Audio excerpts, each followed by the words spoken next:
two-time Mr. Olympia Runner-Up, two-time Arnold Classic Champ, United States Air Force veteran, one of the greatest posers of this era and potentially of all time, and one of the top contenders for the classic Mr. Olympia title in 1 week. And a good guy. Terrence, Ruffin. I would love to have a Mr. Olympia tries to make a change for the sport and tries to make it better in some type of way. I've gone up to the main place to ask them questions about another thing, how can we get athletes to make more money? I grew up believing that whatever it is you do, you want to leave it better than how you found it. One guy I see consistently nail it when they're pounds and pounds and pounds over the weight cap. That was Urs. Year in the off season, he would be still very lean, like 30 pounds up over the cap. And personally, I think he's the only guy to nail it every time. My total dosages haven't increased from when I very first started 10 years ago to now. The biggest change has been my training. Me personally, it's been a lot less volume. And each time I've dropped my volume, I've gained significant amounts of weight. And that doesn't happen too often because 99% of shows, they don't rejudge at finals, to be honest with people. For them to see such a change in your presentation, your look, these volumes, that's pretty cool. I look at the picture from 2023 and I'm shocked that I even placed fifth. I was small, like 170 pounds. The transformation's crazy, bro. I had no hamstring at the time. My arms were really small. It was just all around. The size difference is probably the biggest thing that they're gonna see. And I put the size on in the right places. I think a lot of times guys, they get bigger, but the physique looks the same, like still have the same strengths and weaknesses. One thing I've been really particular about is putting on muscle where I need it to be. What improvements do y'all think that you guys are going to be bringing since New York Pro to Olympia?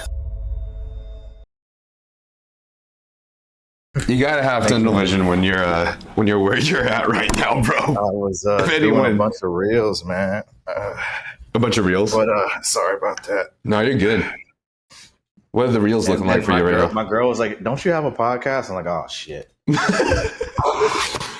That's right. Keep him in check. Got this ugly ass nose strip on. Oh, bro. I have those too. I think they're super sexy. I was talking with, I guess, with the athlete manager, and they sent me some. I did a YouTube video, like not as like it was, just cause I was like, oh, I got these, and I talked about them. Yeah. And I was just very honest about it, and they apparently loved it. But like they said, one of the things I said was like, this is not from my skin complexion. And he said everyone started laughing. And I was like, they said they're going to make some clear ones. I was like, yeah, that's probably smart. Nice. I mean, I honestly, they're not life-changing for me, but I feel like they definitely help because I've been like a pug my entire life, dude. I had this girl in kindergarten who told me to stop breathing halfway through class. So, oh shit. Yeah, man, I got my shit checked at a doctor and whatever, and I have a upper airway resistance syndrome. So now I gotta sleep with this mouthpiece that moves my bottom jaw forward. Oh, okay. I've been using the mouth tape. That's about all I do. Yeah. At the moment, and it's I don't know. Right. Whatever we can do to fucking get some fucking sleep, though, especially during prep. So, homies, we're here with the next classic Mr. Olympia. Yo, what's up? What's up? How are you feeling 2 weeks out from the show? I feel pretty good. Body's in a good spot. Energy levels are even better than last prep, and last prep was pretty good. Right now, I mean, just the hard part is trying to say no to more things and just sit down and not do anything, right? Yeah. How has that looked like for you, this prep? Do you think, because I know you've got a crazy amount of new influx of businesses coming in and everything, so I'm assuming your workload is wild compared to previous preps before. Yeah, no. It's funny, like being a full-time coach I felt like was probably a little bit more time consuming. Mm-hmm. Like I had maybe at most like 100, clients at a time. Dude, it's just like you're dealing with that many people, and I was very difficult for me to say no. I know some coaches, they only allow people to check in or talk with them once a week or, different things like that. I had like an open door policy. If you got a question, hit me up anytime. Yeah. But I felt that was a lot more difficult dealing with that and managing that. Here, it's a lot easier. I got is, I guess you're dealing with, I mean, quote unquote, bigger issues, but they're a little less frequent, and all this stuff is a little bit slower to move. Like, Gotcha. with Bolt, the equipment company, we had to do a bunch, a couple weeks ago because we're launching a new pin loaded line. So we had to go test out equipment, look at designs, make some changes here and there, which, took, some long days, but now that's done and we're just sitting to wait to get the product in. And with the gym, it was a lot with getting contractors in the door and showing them around, trying to figure out how to set the place up. And now we're just waiting on permits. I don't have to do anything with the gym until after the Olympia. Nice. Yeah. So it worked out pretty good. It turns like, I'm like, dude, this is perfect. Like, because like I would have stopped doing stuff for the gym regardless, but it's perfect that I'm not like wasting 2 or 3 weeks just because of prep, It just works out that I can't do anything because the permits are doing stuff. Gotcha. Okay. Yeah, that's fucking nice. Yeah. Are you what is coaching looking like for you right now? Are you still taking on at least a sum of clients, or is it just you're just done? I think I prepped someone for the last show I prepped them for was maybe, I don't know, like maybe 6 to 8 weeks ago was the last time I had a client. Yeah. That's kind of soon, honestly. That makes a lot of sense though, man, because I'm saying the same thing to Kurt Havens, who has like 200 clients or something, and he doesn't have an ounce of time, right? No. And he's like barely making by with trying to make sure that he's got family time as well. So I just remember when I was even coaching like years back, it's like, if you really care about your clients, each one is its own relationship by itself. So much less like imagine how hard is it for some of us to freaking deal with our own single partnership that we have right now, much less 100 more people. Hundreds of people, right? Dude, it's a lot. Like coaches, I feel like sometimes I don't feel like they get enough respect. And like, you see somebody, when I started in bodybuilding, like the top coaches were charging like $300, right? Yeah. But nowadays you see how much time a lot of athletes require, and like I can't really knock them for wanting to charge like $500 a month because it takes a lot, man. It really does. It does. I was charging more than that too, so I was always under, bro. Like, I mean, I know some of them even charge like $750 to $1,000 a month. But like, yeah, it's I wild. definitely get it, man. I mean, you got to get to that point where like you're charging enough to like feed yourself and your family, but also give enough attention to each person, right? Yeah, absolutely. It's a tough balancing act, right? Right. So for Classic Mr. Olympia, I was listening to a few podcasts, and I like that you were just like, I'm not fucking shy about this shit. Like, I'll say it straight up. Like, I'm gonna be the next Mr. Olympia, which is awesome. I mean, I grew up. My mom taught me affirmations and believing in yourself, and like, I just, for years I kept, shied away from that, and now I'm just like, I don't care. I'm just gonna speak my truth. It sound like a hippie white girl saying that I'm gonna speak my truth, but no, that's how it feels, man. Yeah.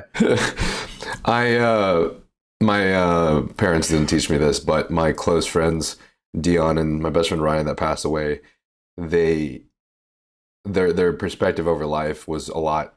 There was a lot associated regarding manifestation and kind of believing and envisioning that the future that you want to be true is going to be true, and then acting upon it. And these guys are guys who have been to jail and been in prison and through an assortment of fucking catastrophes and shit. They had to figure out how to. The easiest way I can explain this is like when we were looking for an apartment, it was fucking hell, man, because these guys had like zero credit and they were like fucking past criminals. So essentially they had to work their way to apply for Veterans Court and try to get all of these things appealed. And of course, after basically believing in these acts and acting upon them, they were able to get their records completely cleared.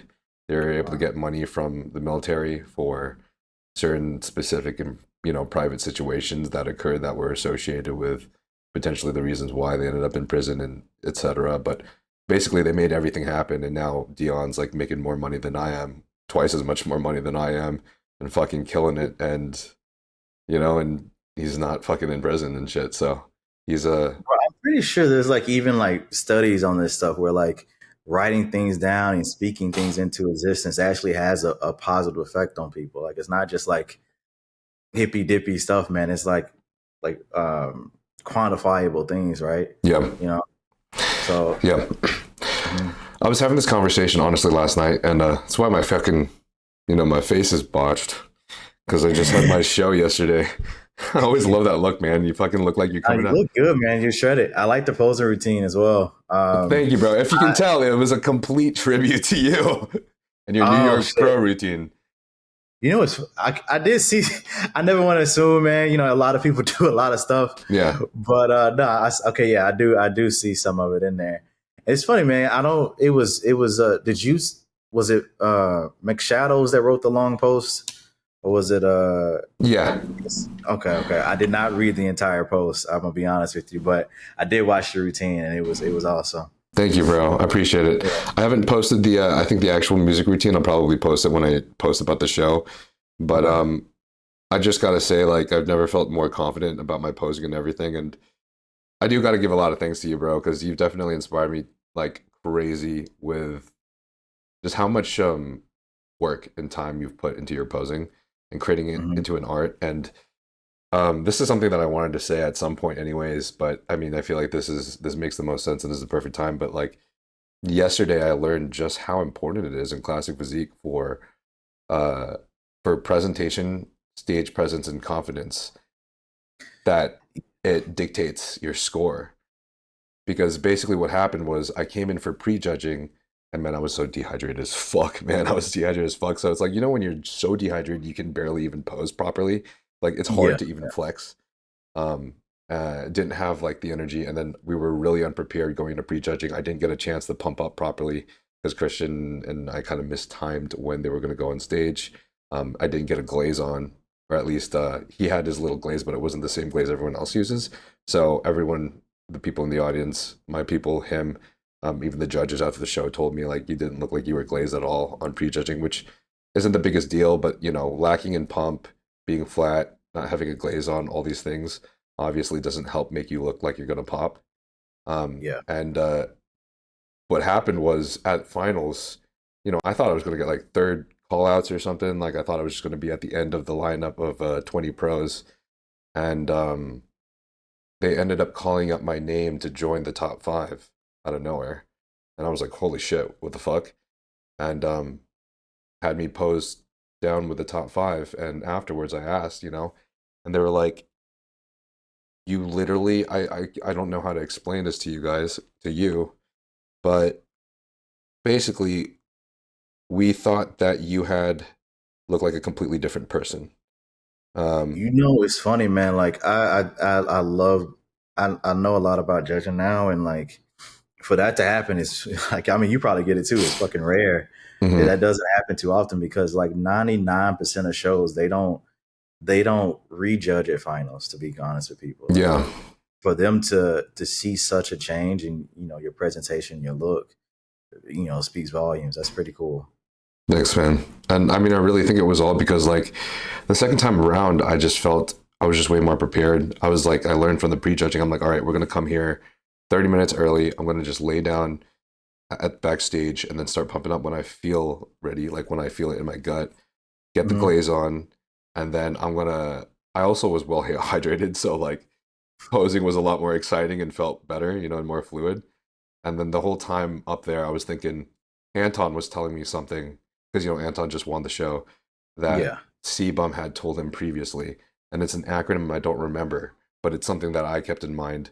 And it was about basically what's the word? I think it's like be fantasized, or just be like astonished with what you're about to do. Like this amazing and beautiful feat that you're about to perform for people, how fun it is, how cool it is.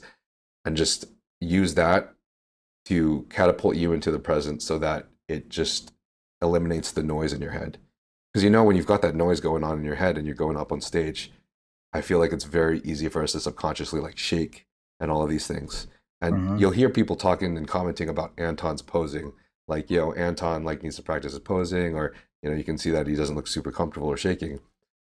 Every time he came off of that, he would tell me, I didn't do it again. Like, or I like fucked up again. And he knows it. He knows it. He knows. Yeah, He's yeah. trying. Like, he's trying, but it's like, it's that mental game in your head that you got to fight when you go on stage, right? To be like, I want to present this, and I just want to present it beautifully. Doesn't matter what the outcome is. It's that this is what I want to do right now, is I want to be the best I can. And I think that's just what really fucking helped at the finals. And I just ended up, like, that routine that I did that was inspired by you and the song that you chose, I think that shit just changed the whole game, the ratings for me. So it's pretty cool. Nice, man. That is cool. Cool.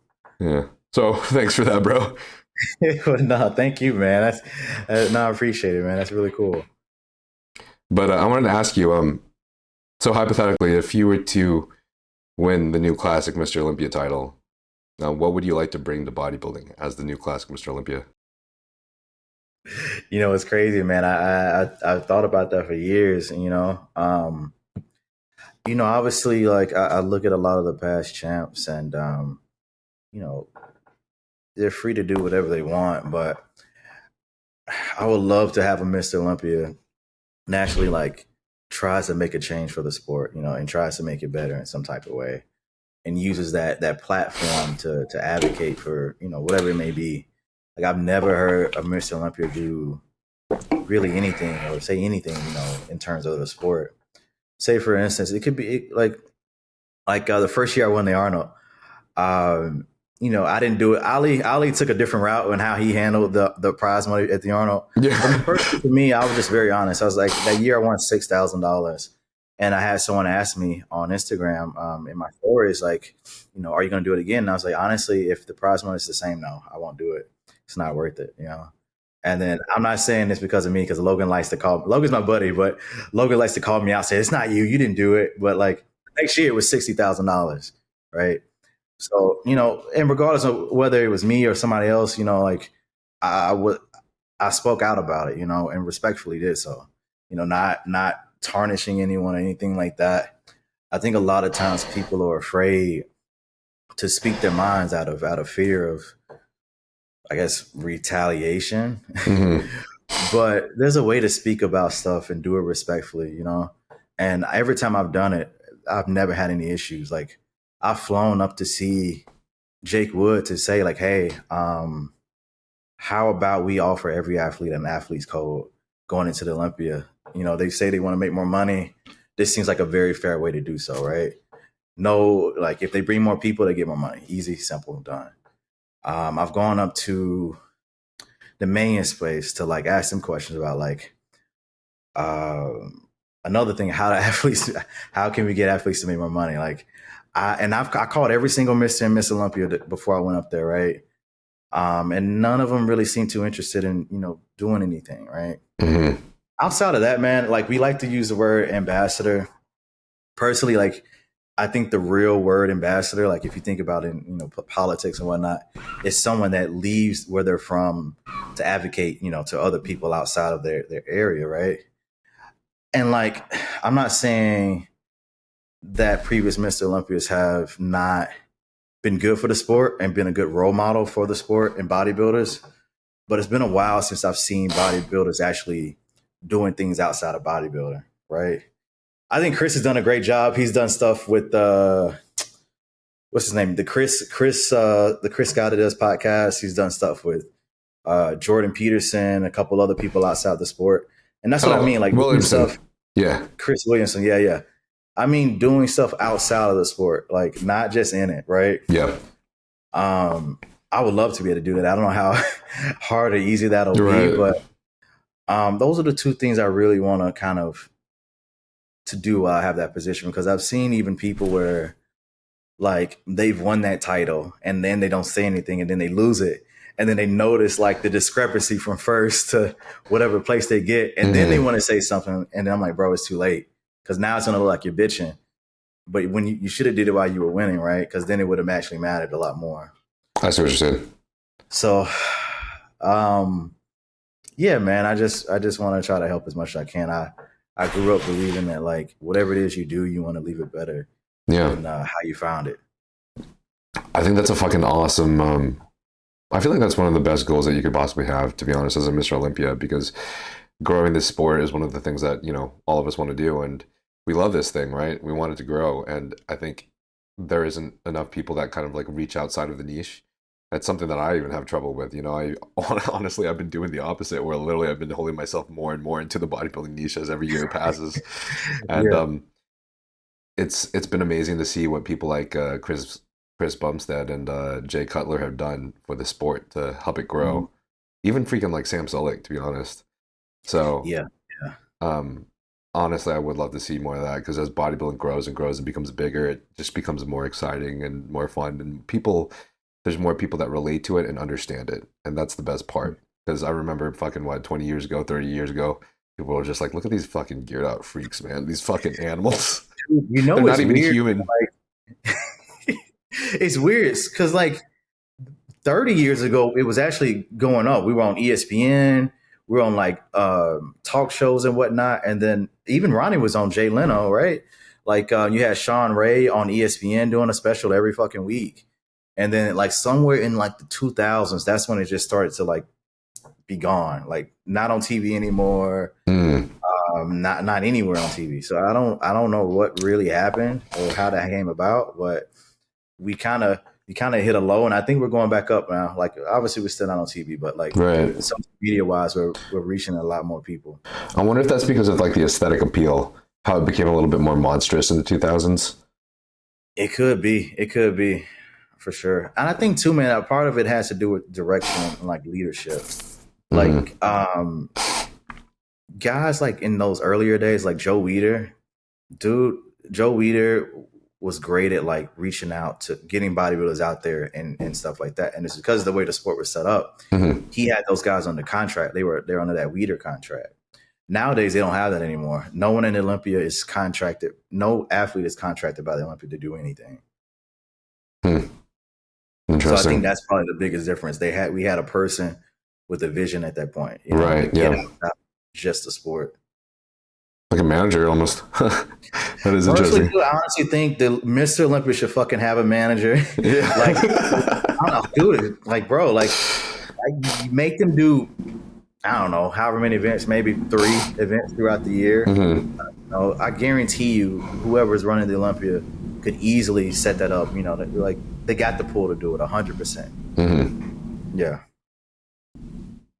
Yeah, I like that idea. What do you feel like fuels you to be the best and be number one? Dude, I just have like a inner like drive for self-improvement, you know. Mm-hmm. I learned that about myself, that if I'm not growing or evolving in some type of way, I get really, really depressed. That was in 2000, like 23, 24 time frame. Yeah. I had the injury, so I couldn't train. My business wasn't going the best. Personal life, relationships weren't going that great.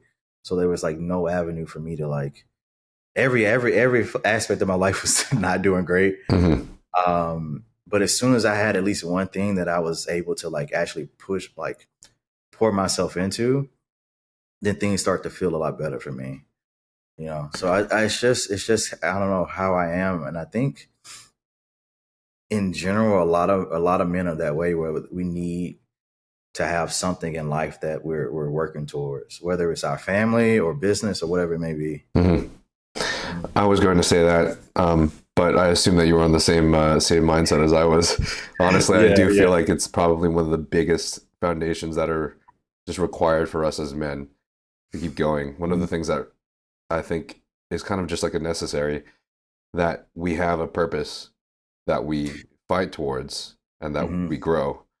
And that's just one of the coolest things I think about bodybuilding, is it's such a it's got such an easy, almost quantifiable measure of like your growth. You know what I mean? It really does. It really does. It makes it easy. Yeah. And plus it also has the testosterone related competitive nature. So that's just kind of nice too. Dude, my favorite quote like on earth is by this guy Pablo Picasso, and he says like the the purpose of life is to find your gift, and then the meaning of life is to share it with the world. And I'm like, yo, that's it for me. I love it. I loved it. You know. Yeah. Um, mhm. Yeah. I like that too. So there was a few people that said, obviously, there's always going to be these fucking people, right? There's always going to be the talk on the left and the talk on the right, always. But there was some people that like mentioned that they thought that you were the most conditioned at pits or even like New York Pro, and then obviously comparing you to Jose. But how do you feel like your conditioning will stack up against the top 5 at Olympia? I think we good. I'm not worried about that at all. I mean, my conditioning was fine. Obviously, Jose is probably like out of everyone I've seen, probably has the deepest lines out of anyone I've seen. Anyone? More so than I would say more so than Michael DeBull, because Michael used to have that title. Yeah, I right. would say even more so than Logan. Like Logan's conditioned, like obviously, but this deep separation Jose has is by far the best. And I think that's what really, shows it off, right?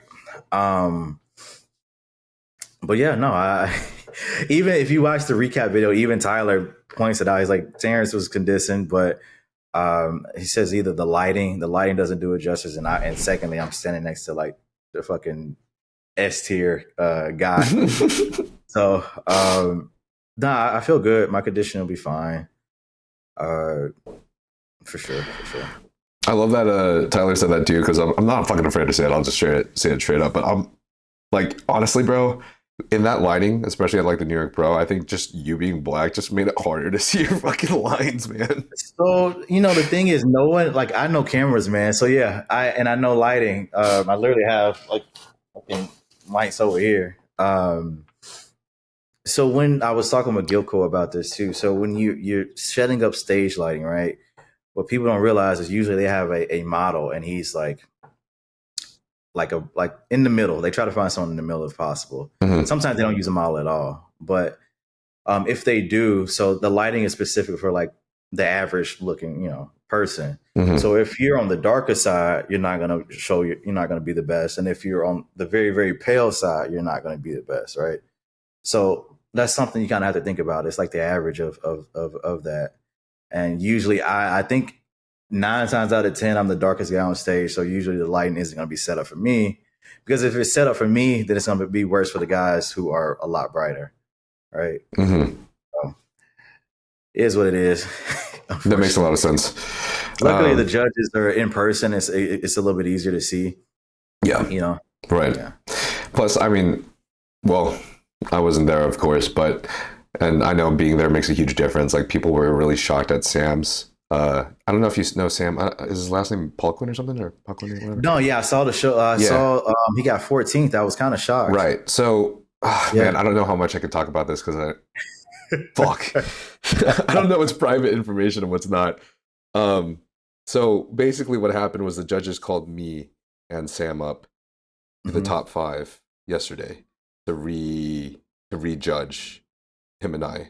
Or, well, I don't know if it was really to rejudge him, but I think apparently there was a communication between them about like Sam's placing, and Sam obviously wasn't happy with it because Sam has an amazing structure and he's been placed before. Yeah. Now, I'm being genuine, like straight up, like I like Sam and he's an awesome guy. Being there at the show though, and other people being at the show too, they saw that even though while it's not super clear from pictures, this lineup was pretty fucking shocking, and I wasn't expecting the lineup to be this good. And from what I was told, I think either 6 to 11 of them, I think Andrew Walker said 11, I think he was exaggerating, but maybe like 6 of them at least have qualified for Olympia or won a pro show. For example, Andy got 3rd place. He has won 3 pro shows already. So, and everybody there, especially in the top 10, like the guy next to me was also one of Patrick's clients who got 10th place, and he was hard as nails, man. Like these guys were fucking hard. And Sam just came very full, but I think it sacrificed a lot of his hardness. Like you could see his glute striations, but it just wasn't like everything was, kind of like cloudy and soft. And it just kind of really, even though the harder guys did not have not nearly as good of a structure as him, nearly as good as symmetry, proportions, they really prioritize, I think, conditioning in this show and just the pop, the hardness and the pop at this show. And that's probably what costed Sam that. So seeing your pictures, it's kind of clear, especially at New York Pro, man, like your lower lumbar and your glutes were just like fucking ripped like tiger shreds, man. Yeah. So I think it was kind of harder to see in that lighting, and standing next to Jose is kind of unfair, honestly, when it comes to conditioning. Oh man, okay, that makes sense. I mean, yeah, because I look at him structurally, Sam, and he looks fantastic, man. But like you said, pictures don't always tell the full story, man. Like if you don't know cameras, again, that's usually like photographers usually set it to like 1/250th of a second, or even higher than that. So like a fraction of a second, you see in a photo. So yeah. Right. Yeah. I know what you mean. Like I'm looking at these photos online too, and I'm like, damn, did I fucking forget to like flex my upper quad and my like vacuum ab and thigh? And I'm like, which is like blowing my mind. Literally just, you could have did it a half a second later, and you like it's, yeah. I know, right? So Patrick mentioned that I saw this little post. Honestly, I don't remember if he said it in a podcast or whatever, but there was this post claiming that Patrick had mentioned that Jose could improve a lot, but not win Mr. O because of his structure genetically, which was an interesting take. So I was curious what you thought about that. It's tough to say. I like Jose a lot. He's a really good kid. I personally think he's probably one. Like, I hear a lot of people talk about classic guys holding themselves back by staying in this division. I think he might be one of the ones who might be holding himself back, because he did turn pro and open. I think in the next year or two he might switch over. Because I guarantee you he's at the weight cap, especially with how conditioned he gets. He's probably forced to be that conditioned to make weight. I do find it a very difficult role, man. Like, because like there's not much he can. If he's at the weight cap, there's not much more he can do, right? There's not much more he can do to fill out his legs, like where he needs to fill out. His conditioning is already a 10 out of 10. He's got enough like general size everywhere. It's just putting muscle on in certain areas to give him a better shape. Right. And I can see why he says that, because it could be really difficult. I don't really see a path for him to get there with the limitations of classic. Yeah. That's my very nice way to say that. No, I feel like that's as logical as an answer that someone could even give. I think I would be curious to know too, because I don't remember who commented this, so it probably doesn't even matter or is incredible. But there was some comment mentioning like that they'd be eager to see how he does at this Olympia, because he's put on like a certain amount of size, which to me was a surprise, like hearing people put on size like him and Ramon, because I'm like, I thought they were already pushing that cap and struggling to make it. So I'm like, what does that mean for the package that is about to be presented, So I'm not sure. There's only barely been like one guy I see consistently nail it when they're like pounds and pounds and pounds over the weight cap, and that was Urs. Like every year in the off season, he would be still very lean, like 30 pounds up over the cap. And personally, I think he's the only guy to nail it every time. I've seen like other guys over the years, like Regan back like in the late 2010s when he did classic for that year. His look suffered, cutting all that weight. Same with Ramon. I think he was having that issue. I think that was the main issue last year, is because he put on so much muscle over the weight cap, right? There's not many people I see that can get super, super over that weight cap and then cut down and still look like their best, right? Yeah. It's tough for sure. Yeah. There is an interesting look though that I feel like I've seen with guys who have had to suck it down a lot. And I don't know, it's weird. It's like they're a lot more flat than you see them when they're in their off season, of course, and even whenever they're like a little bit more fueled, but it does come a lot more like striated almost. And that's what I think Patrick did with me for this show. which I'm totally open to talking about because I'm at the same stage weight as I was with Kyle at last year. But people are telling me that my legs are like way, way bigger. So to me, I'm like, did I lose muscle, or did I lose muscle in certain areas, or did what happened? Did Patrick do what I think he did, which is basically we're on less stuff in general, and also dieted a lot harder, which sunk me down. But then in exchange for that fullness, I got that conditioning on stage, which like is one of the reasons why the judges wanted to bring me back to, is like the whole hamstring glute striations and saying that I had like the best back conditioning on stage. And I think that was Patrick's basically his attack, which I think kind of works a lot in classic these days, seeing how Logan and Jose have been doing, I think, pretty decently well for their structure and physique. Yeah. You know, it's crazy, man. I was really interested to see Urs, how he looked that much heavier. And I think you're right. When you have to suck down like he did for Classic, he had a lot more lines everywhere. Yeah. As opposed to him in the open. And the biggest difference I saw was like the back, for whatever reason. So yeah, I do think that played a part. Like really, really having to suck down. You should get a lot more lines out of your body. How much weight do you have left in your weight cap?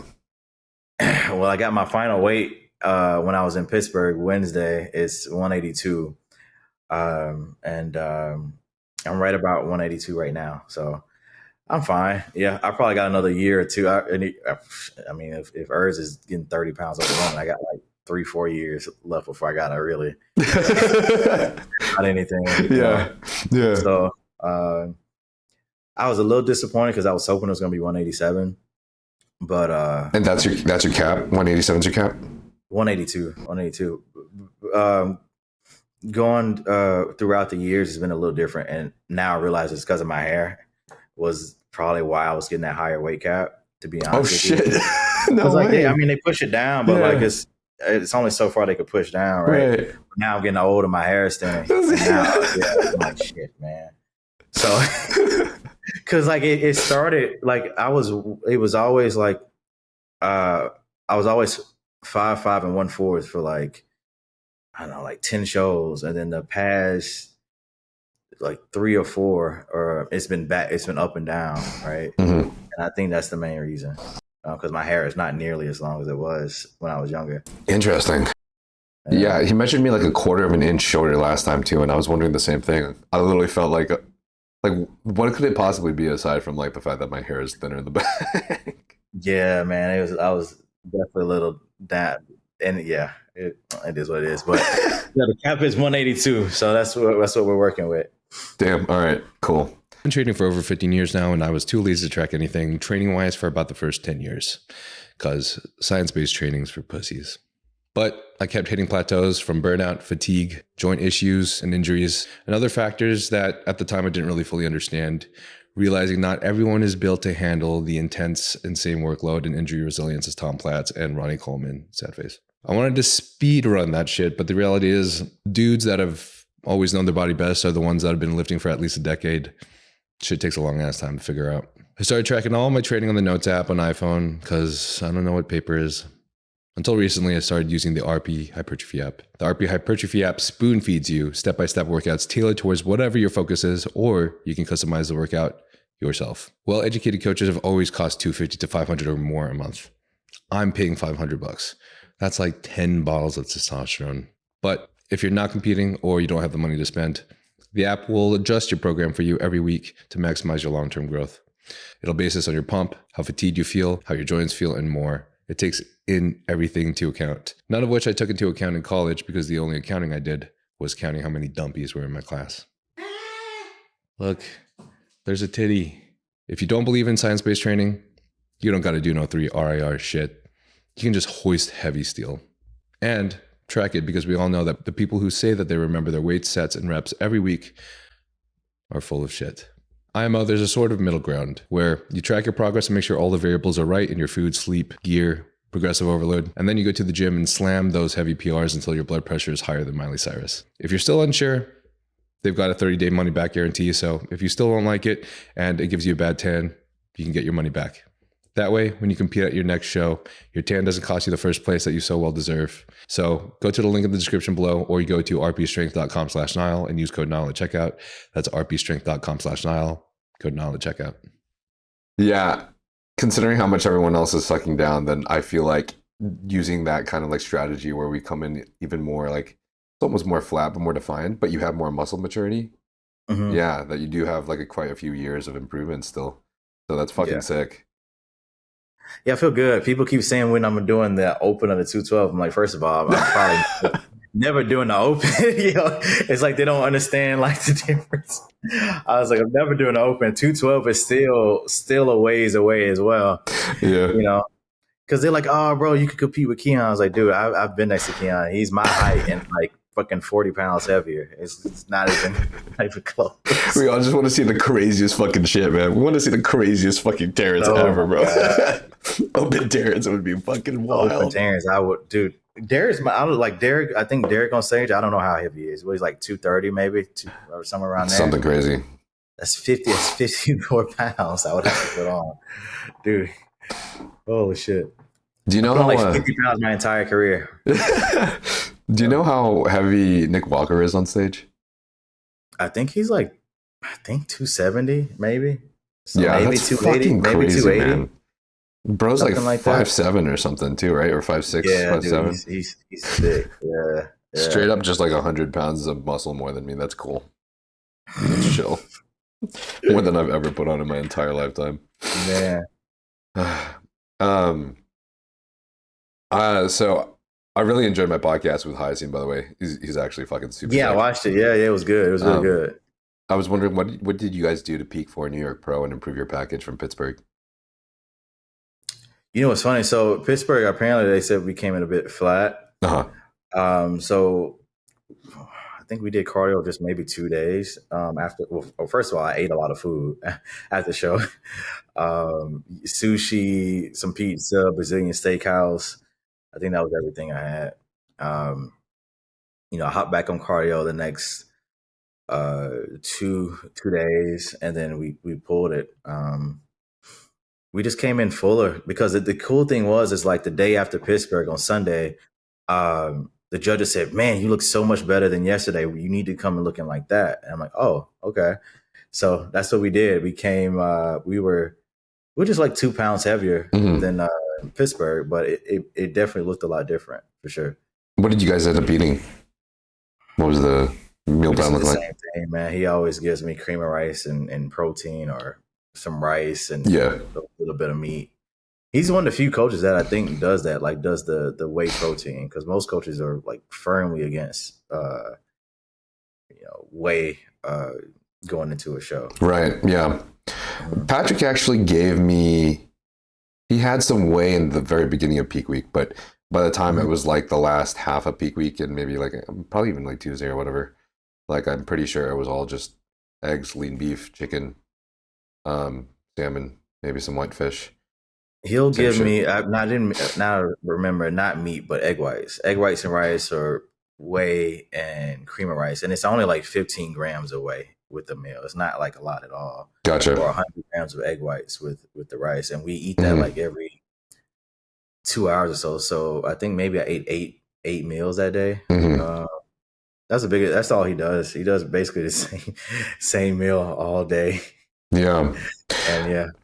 I know this isn't so old school bodybuilding, and I do fucking love the old school shit more and more, but I feel like it's being shown more that it's just okay to fucking take things like whey protein, like as long as it doesn't have like it's not like no hate to Ghost or anything like C, but as long as as long as it doesn't have the insane experimentation chemical X that Ghost has. Yeah, so man, when I was with Rise, I had to stop it because it was starting to mess with my gut, so I switched to like just a very clean protein the whole like 2 weeks of my peak week, because that same thing. Yeah, I was having a lot of issues, and then I switched and I was good. Gotcha. Do you guys do anything for like water inflammation or stress? And is there anything that like you did for Pittsburgh specifically? Well, I guess Pitt's in New York. Ashwagandha, phosphatidylserine. It's typically what he likes to do for that type of stuff. Yeah. I'm a He fan of doesn't like me to do anything. He doesn't like me to walk. He doesn't like me. Yeah, doesn't want me to roll a bag around, bro. I feel like a baby, honestly. I can't do it myself. You know. What are your thoughts of using the sauna? I've never really done it, to be honest with you. I did it for my first year as a pro, and that was just because my body was done. I had competed it was October, and I started prepping in March. So it was just a long season. Gotcha. Yeah, I'd be curious to hear more experiences regarding the sauna, because I know some guys like to implement it if they feel like it's necessary. Like, damn, like I'm carrying a little bit of extra water weight or whatever. But I know it's also its own stress response. So that's true too. Yeah.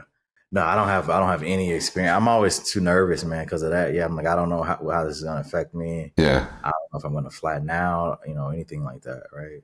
How much more of the food did you guys eat for New York Pro to fill out more than Pitts? Like, did you guys like fuel up an extra day, or? I wish you would have gave me a. I could have looked it up. Oh shit! I know, right? You gotta look through like the WhatsApp messages. Yeah, WhatsApp messages. Shoot, I know we ate a lot. I know we ate more. We probably had maybe like 50% more carbs the second go around. Okay, I had to guess. Yeah. You don't remember how many carbs was the first go around, right? No. Notes man beforehand. Yeah. Yeah. I think I don't remember. Yeah. I don't want to scroll. I feel like it's gonna take a while because we just started checking in daily. So and that was in May. Yeah, that's gonna be a long time. Yeah, you're good. Don't worry about it. No, I liked he did mention that you tend to have a better package whenever you guys make sure that you're full. It's when you're flat where you look softer, which is a pretty cool aspect to attack, and pretty cool. I think something that's like unique, or well, not necessarily unique, but it's different per person, right? Normally for me, I'm more striated and more defined when I'm flat, and then I lose some of that definition when I become more full. But I don't know. Interestingly enough, it seemed like the judges at this last show liked my finals package so much better, and they say that's the thing is like I wonder, was it subconsciously seeing the confidence and the presentation made you also think that I had a better package? Maybe I was posing it better, or was the fullness actually better? Right? Was my probably fullness both, man? As much as people want to take bias out of things, you can't there's always a subconscious bias to anything that we do. Yeah. Right. So I would imagine it's a little bit of everything. Mm-hmm. Yeah, that made the most sense. How do you guys manipulate water and sodium? Do you normally keep it pretty consistent, or is there like a certain level of sodium that you just make sure that you attack every single day? So I do about 1 gram a meal. So I mean that's like I do 7 meals a day. So 7 grams typically, and then as we go into like peak. The day before the show, he normally like cuts it in half. So that's what we'll do like the day before. And then the day of the show, we won't have any sodium until we start pumping up backstage. Gotcha. That's typically what we've done. Yeah. In terms of water, it stays pretty consistent. We do about 6 liters a day, and then the day before, that's when we drop it a bit. I end up doing like 100 milliliters per meal. So depends on how many meals I eat, but like normally, so that's a lot less than the normal days. Yeah. But, yeah. And yeah, something around those numbers. Don't quote me, but generally around that. Yeah, bro, that's wild. These European coaches do a lot of the same shit. Patrick, I swear to God, Patrick and I have like almost the exact same numbers. I have 6 meals a day, so it's like starts off at like 1.5 grams of salt per meal, but then it goes down to like 1. It's cut by 2/3, but like we're also on 6 liters of water as well. Funny enough. The one thing Very cool. yeah, the one thing I got to ask though, for the day before the day of the show, you said no sodium until you pump up. So it's like 2 meals typically. How do you feel that morning when you wake up? Like normally, like do you feel pretty dehydrated? How do you feel Definitely normally? dehydrated. Yeah. That's always the worst part for me, man. I wake up and I'm like just thirsty. That's literally the worst part. Worst part, the thirst the day of the show, and then the tan like the day before. I hate it. Yeah. Those are two worst parts of prep. Yeah. Yeah. The dehydration is probably the worst for me too. Like I just feel the fatigue of being dehydrated. It really is. It really does fatigue you. Yeah. Yeah. So do you not feel like do you feel like that fatigue just stays until you get the salt before like at pump up? Probably because I do feel pretty tired. Yeah, the whole time. Yeah, you're right. Yeah. Fuck. That's a tough thing to fight through, huh? I mean, it's the day of. I could handle anything the day of the show. Yeah. So it's not too bad. But no, yeah, I do. I didn't even think. I normally so just like in the moment in the zone. I don't really think too much like that. But like now that you mention it, yeah, I usually do feel lethargic like the day of the show. Gotcha. That's cool.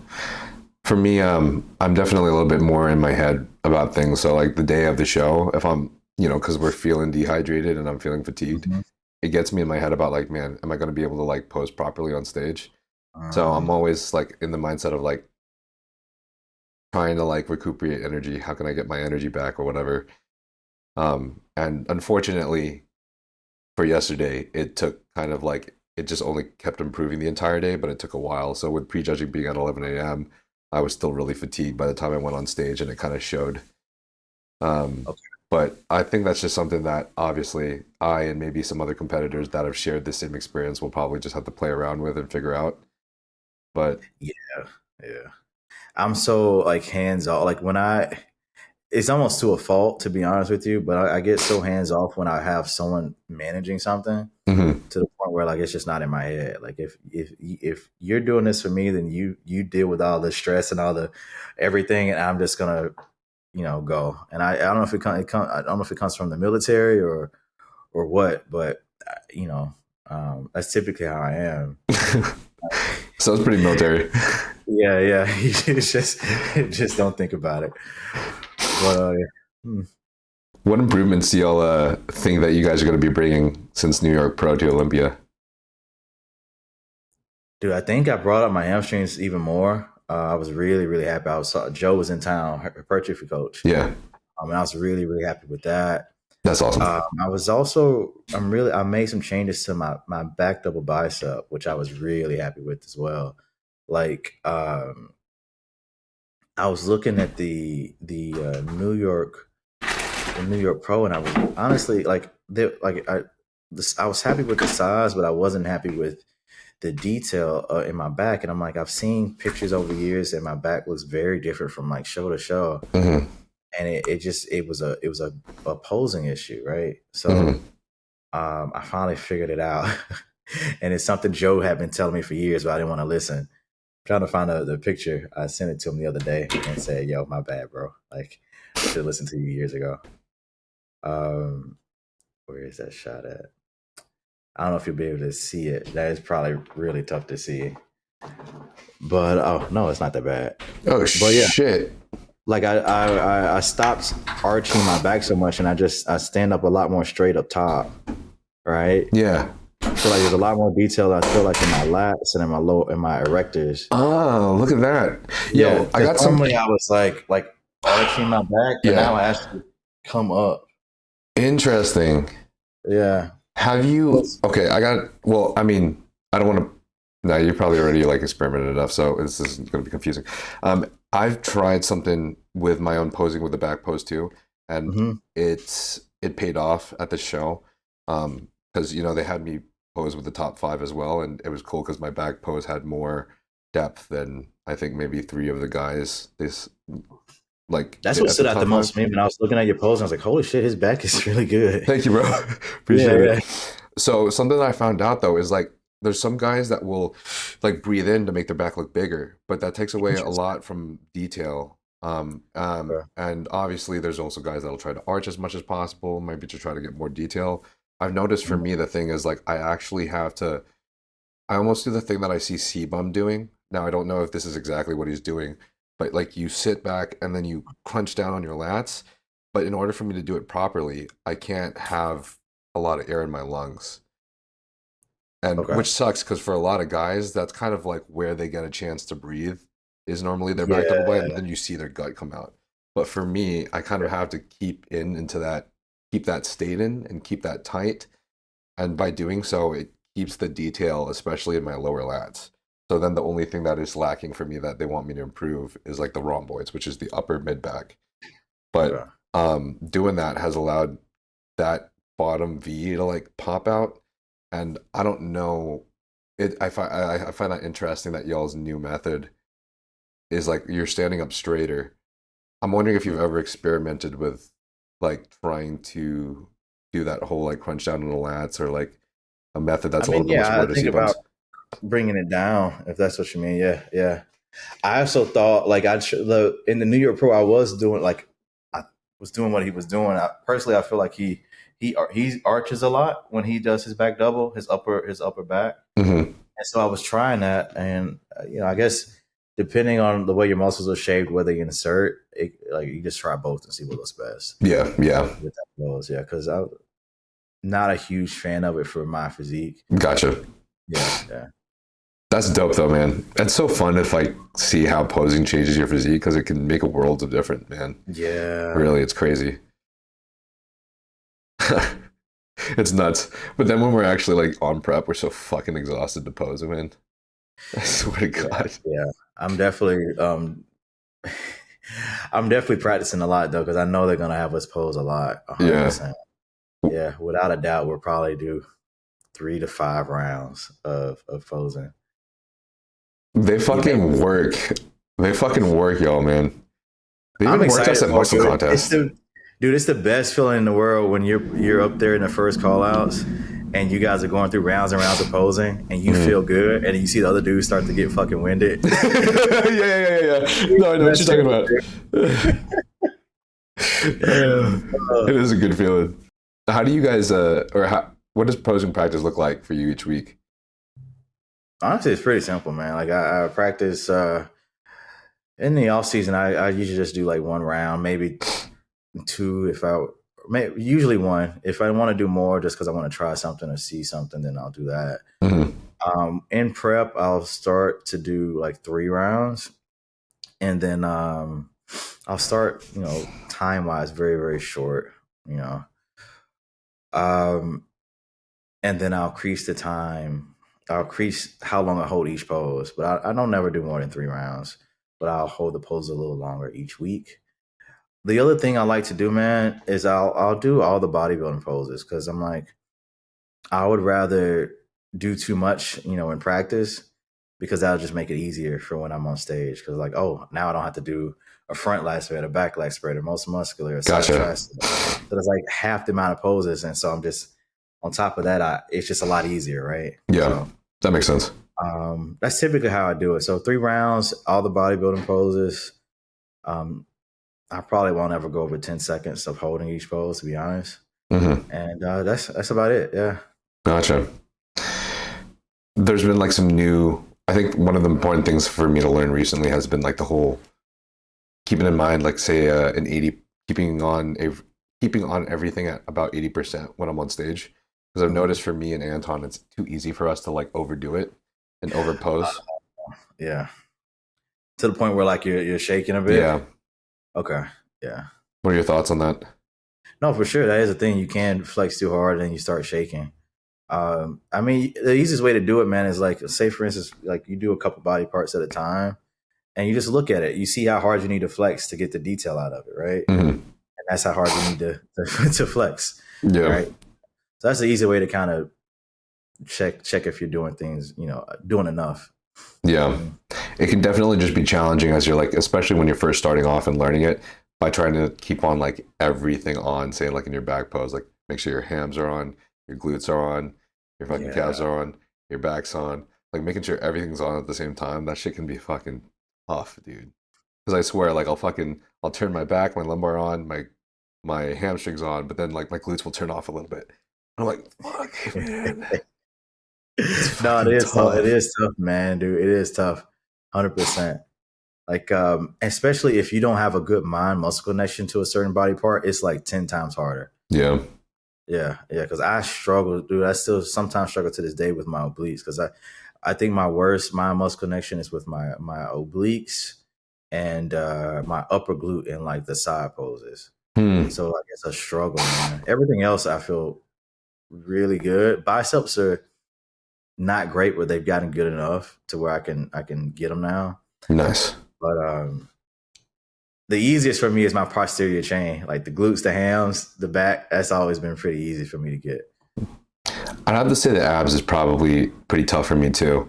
I think just getting like, because you know how like for the abs, it's just easy to change like what kind of structure and position they're in, and like hitting that pose in the right place, especially if you don't have the best ab genetics, can be kind of tough, honestly.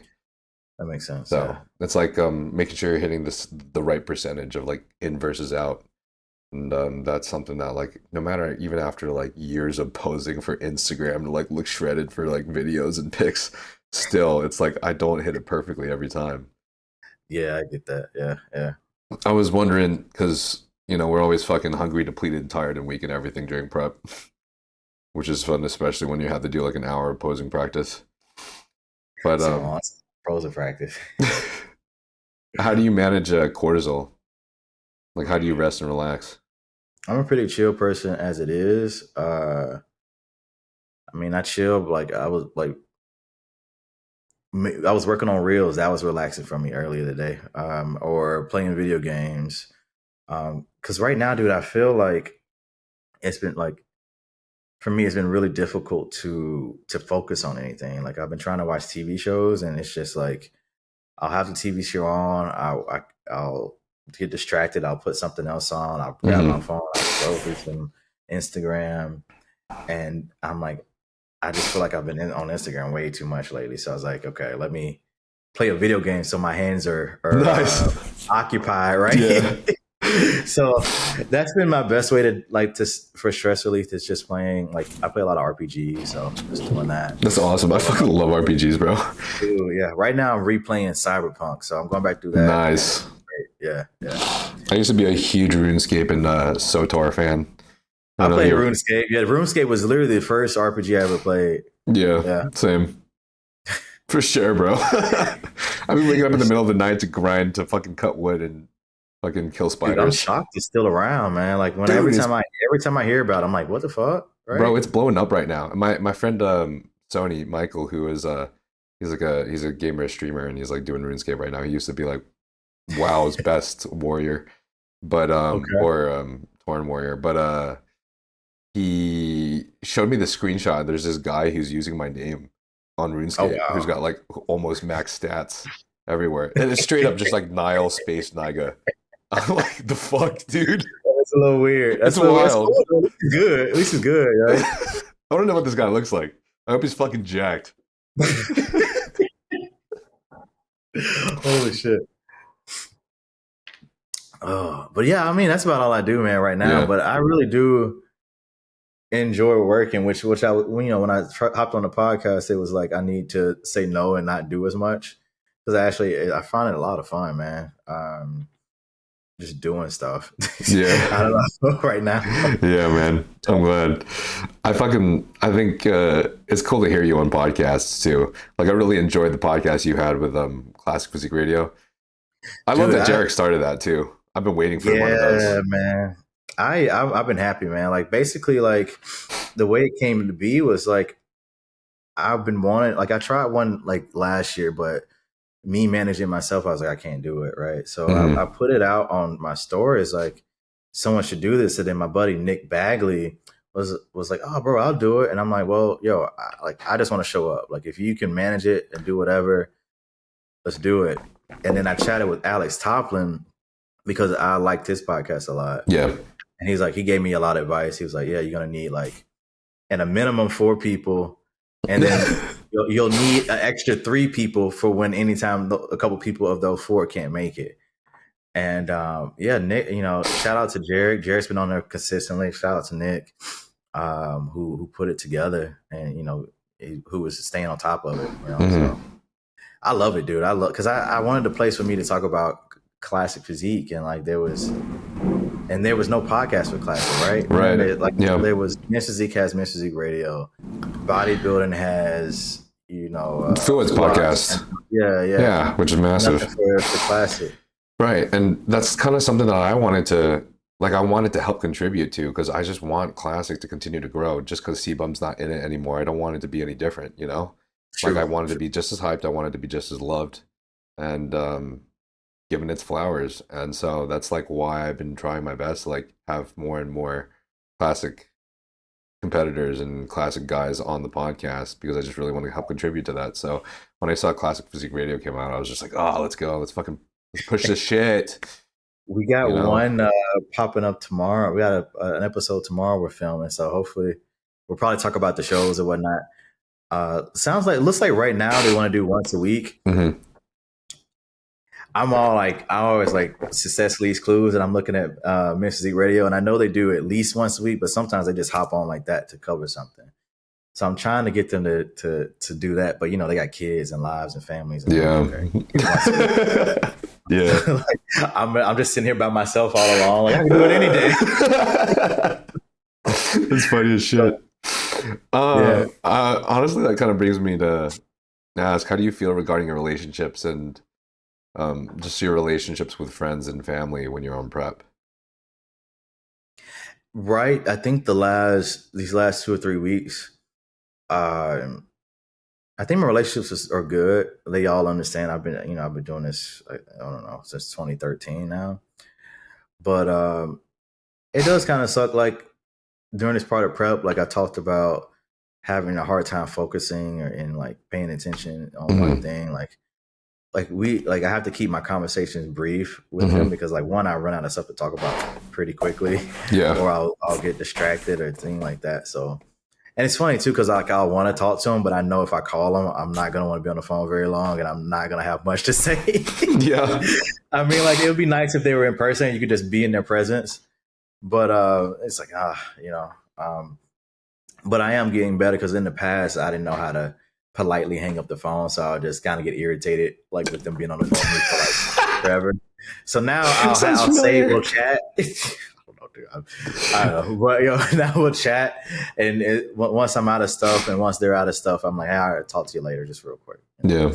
So I'm getting better with that, but overall the relationships are good. It's just the last couple weeks where it's just like, I can't really communicate much with them. Even with my friends in the gym, like I'm very aware, like sometimes I can be short. Like I'm never mean, but like I know sometimes I just don't feel like talking. Right. So I'll try to go to the gym a little earlier, because I don't want to have people walking on eggshells or anything like that. And if they do see me in the gym, like I'll still see them. I'll speak. We'll still speak. I'll still say hey. I'll still stop what I'm doing and have a good conversation. Even if I don't feel like it, but you still need to realize like, yo, these people care about you, and like it's a couple minutes of your day, right? Right. Yeah. So, and they're there for you, man. Like regardless of anything, man, they're my friends are good people. So, if I ever need anything or anything like that, they're always there. That's respectable as fuck, man. Because I was just I was fucking telling this to my friends yesterday. I might have even been filming it on YouTube or whatever, but just being real as fuck, man. I will have this feeling on prep, especially like the last few weeks, where I will find myself like, if I'm getting DMs from people being like supporting, or even just like reaching out or asking how I'm doing, or just like, or even if it's not related to prep, I'll just be getting DMs from people that I know or that are friends or whatever. I'll find myself feeling more irritated. No, for sure. I get it. Yeah, no. I mean, it's not a good feeling, but like, I'm irritated, but like, I won't show that out, Right. Like, I'm like, they're like, how you feeling? I'm like, I'm good. I don't know. That's the one I hate. How you feeling? I'm like, good, man. I don't know. But yeah. I hate it, man, because I really appreciate. I really appreciate them, right? We got to like they're fucking. They got our backs and shit. But I'm just like, fuck, dude. I don't have the energy. I just don't. I'm sorry. Yeah. And I go to the gym, and then people like that's like where people are talking all the time for some reason, and I just like, I don't know. I just can't. It's hard for me to get out of the mindset of like I'm in here to fucking work, and I gotta get in, and I gotta get out, and I gotta be quick. And I got to be prompt and I got to time my rests. And it sucks because it's like you want to be there for the people and you want to be able to give space because the people that were there for me, you know, I will always appreciate that. And I always remember that. Like Joe Statics, for example, before he passed away, that guy gave so much energy, even though it was clear that like, man, he's super busy. He's always like grinding, super working really hard. But then someone would come up to the gym during one of our workout sessions, for example, and he would literally stand and talk to them for like 30 minutes. I'd be like, that's crazy. That's crazy. Yeah. He gives he'd just give random people that he didn't know like the time of day all the time. And that was just a very impressive, laudable thing that I saw that unfortunately I know I just can't give, but I wish I could. The way I think there's a happy medium there because obviously you got guys like Joe, but then you got guys that are fucking mean, bro. They're just like, yo, don't talk to me right now. You know? Yeah.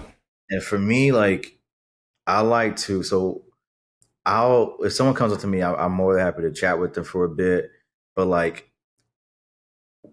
I still prioritize myself. So like I'll chat with them during the rest period. And then once that time's up, I say, hey, man, like I might even give them an extra minute or two. But once that time's up, like I'm like, hey man, like I gotta get back to the set. If you want to chat more, like when I'm done, you know, I got some free time or anything like that. I always give them an option, like, hey, you know, something's happening right now. Yeah. But, you know, if you're cool with waiting, I can do option B, right? Sometimes they take it up, sometimes they don't. You know, it is what it is. But yeah, I can't do 30. I can't do 30 minutes. 30 minutes is crazy, bro. It was wild. Yeah. Honestly. I will remember him for that, though. I do respect that. I remember when he was like reaching out to me too when I was like first blowing up and stuff, and he was like checking in on me and like trying to give me like advice on like what to post and stuff to like get more exposure and shit. It was cool. He was a really nice guy. Yeah. Anyways, you know which are you gonna be staying at the what is it? Fucking there's a Renaissance Hotel and then the Host Hotel. You're not gonna be staying there? I never say that. They never have a kitchen. Hotels, right? Dude, I was supposed to stay at this hotel right next door called the Elara, but I got a message this morning saying it was canceled because I had my expired card on file, and now I can't rebook it. So I got Airbnb. What? Yeah. Oh, okay. Airbnb is nice. I mean, yeah, because I wanted to be in the same. Me and my coach had planned to be in the same hotel together. Yeah. But unfortunately, now I can't. So I was a little. You know, it's crazy, man. Like, there's been a lot of like obstacles this prep, but like nothing's really stressed me out, right? I mean, like, yeah, I would love to be right next door to my coach if possible, but like, you know, we've done preps where he's not even in town, you know, so yeah, it's about a 20-minute drive. That's the best I could find, and I'm like, it is what it is. You know? I got an extra bedroom if he wants to stay the night, any night he wants to stay. So like, in case you want to leave that nice hotel. Wink. Yeah. That's dope though, man. You're fucking awesome at managing the stress though, and like keeping a good mentality about it. Something I admire. Thank you, man. Something I struggle with, bro. I'm fucking an anxious fuck. I know it's like, man, most things like that I used to stress about didn't really matter all that much in the grand scheme of things, right? Yeah. Like, so I got him like, well, it didn't really matter that much that time. So, yeah. That's dope. Man, I wish I could be like that, bro. I swear to God.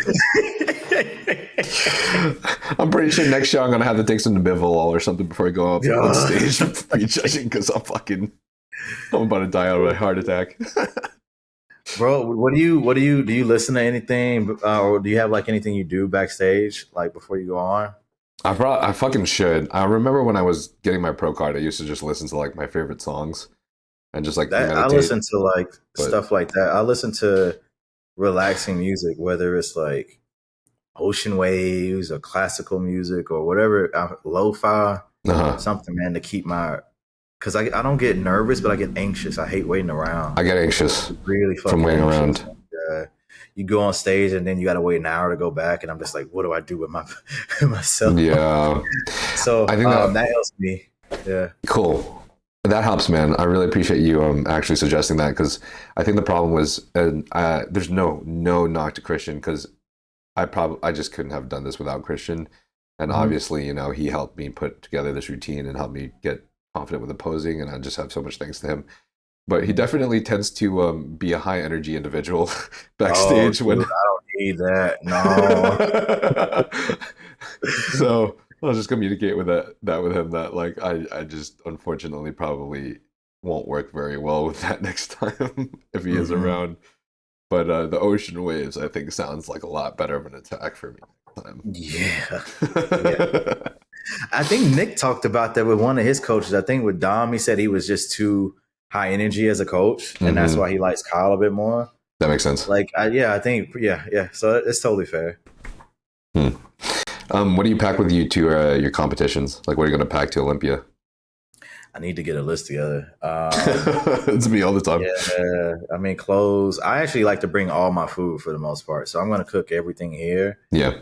Freeze it, and then usually it's fine on the flight. Just throw it in the fridge once I land. Nice. So that's one big thing I like to do. Is that, how big of a bag is that? Like all the frozen food, or like the whole week? Not too much. It's usually like maybe like 2 to 3 gallon Ziplocs. Oh, okay. Yeah. Okay. And do you just like, you don't pair it by meal yet? Do you just pair it by like the meats and then the rice? Yeah, gotcha. Yeah, I might. So with rice, I don't worry. I actually cook that there. I usually just buy a rice cooker and cook it once I get there. Yeah. It's always funny, man. My buddy Roy, he's like 10 years older than me, and like he's super nice, man. He's like, yo, if you need anything at the show, you need us to go to the grocery store, do this or do that, just let us know. And like, nah, man, I'm good, because like all I do is Instacart shit, right? I just have it.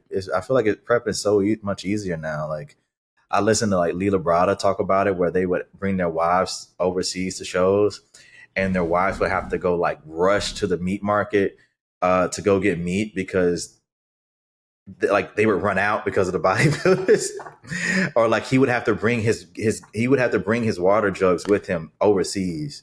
Damn. Like, just shit like that, bro. Like I'm like, dude, we got it so much easier now compared to guys in like the 80s and maybe 90s. That's wild. So yeah, I just cook everything. I would love to bring these lights with me for check-ins, but they're a little big, so I might be able to bring my tube lights, or I might just order some. They're like $100. I might do that to the Airbnb. Sometimes I'll bring a video game, but a lot of times, like my Nintendo Switch, but a lot of times I don't even touch it. So I'm like, it's just taking up space, and I don't even play it. I always tell myself, because I'm like, I got all this free time, I'll probably get bored. I never get bored. Like, I end up watching TV or sleeping or just doing nothing. Right. And I'm all good, right? Yeah.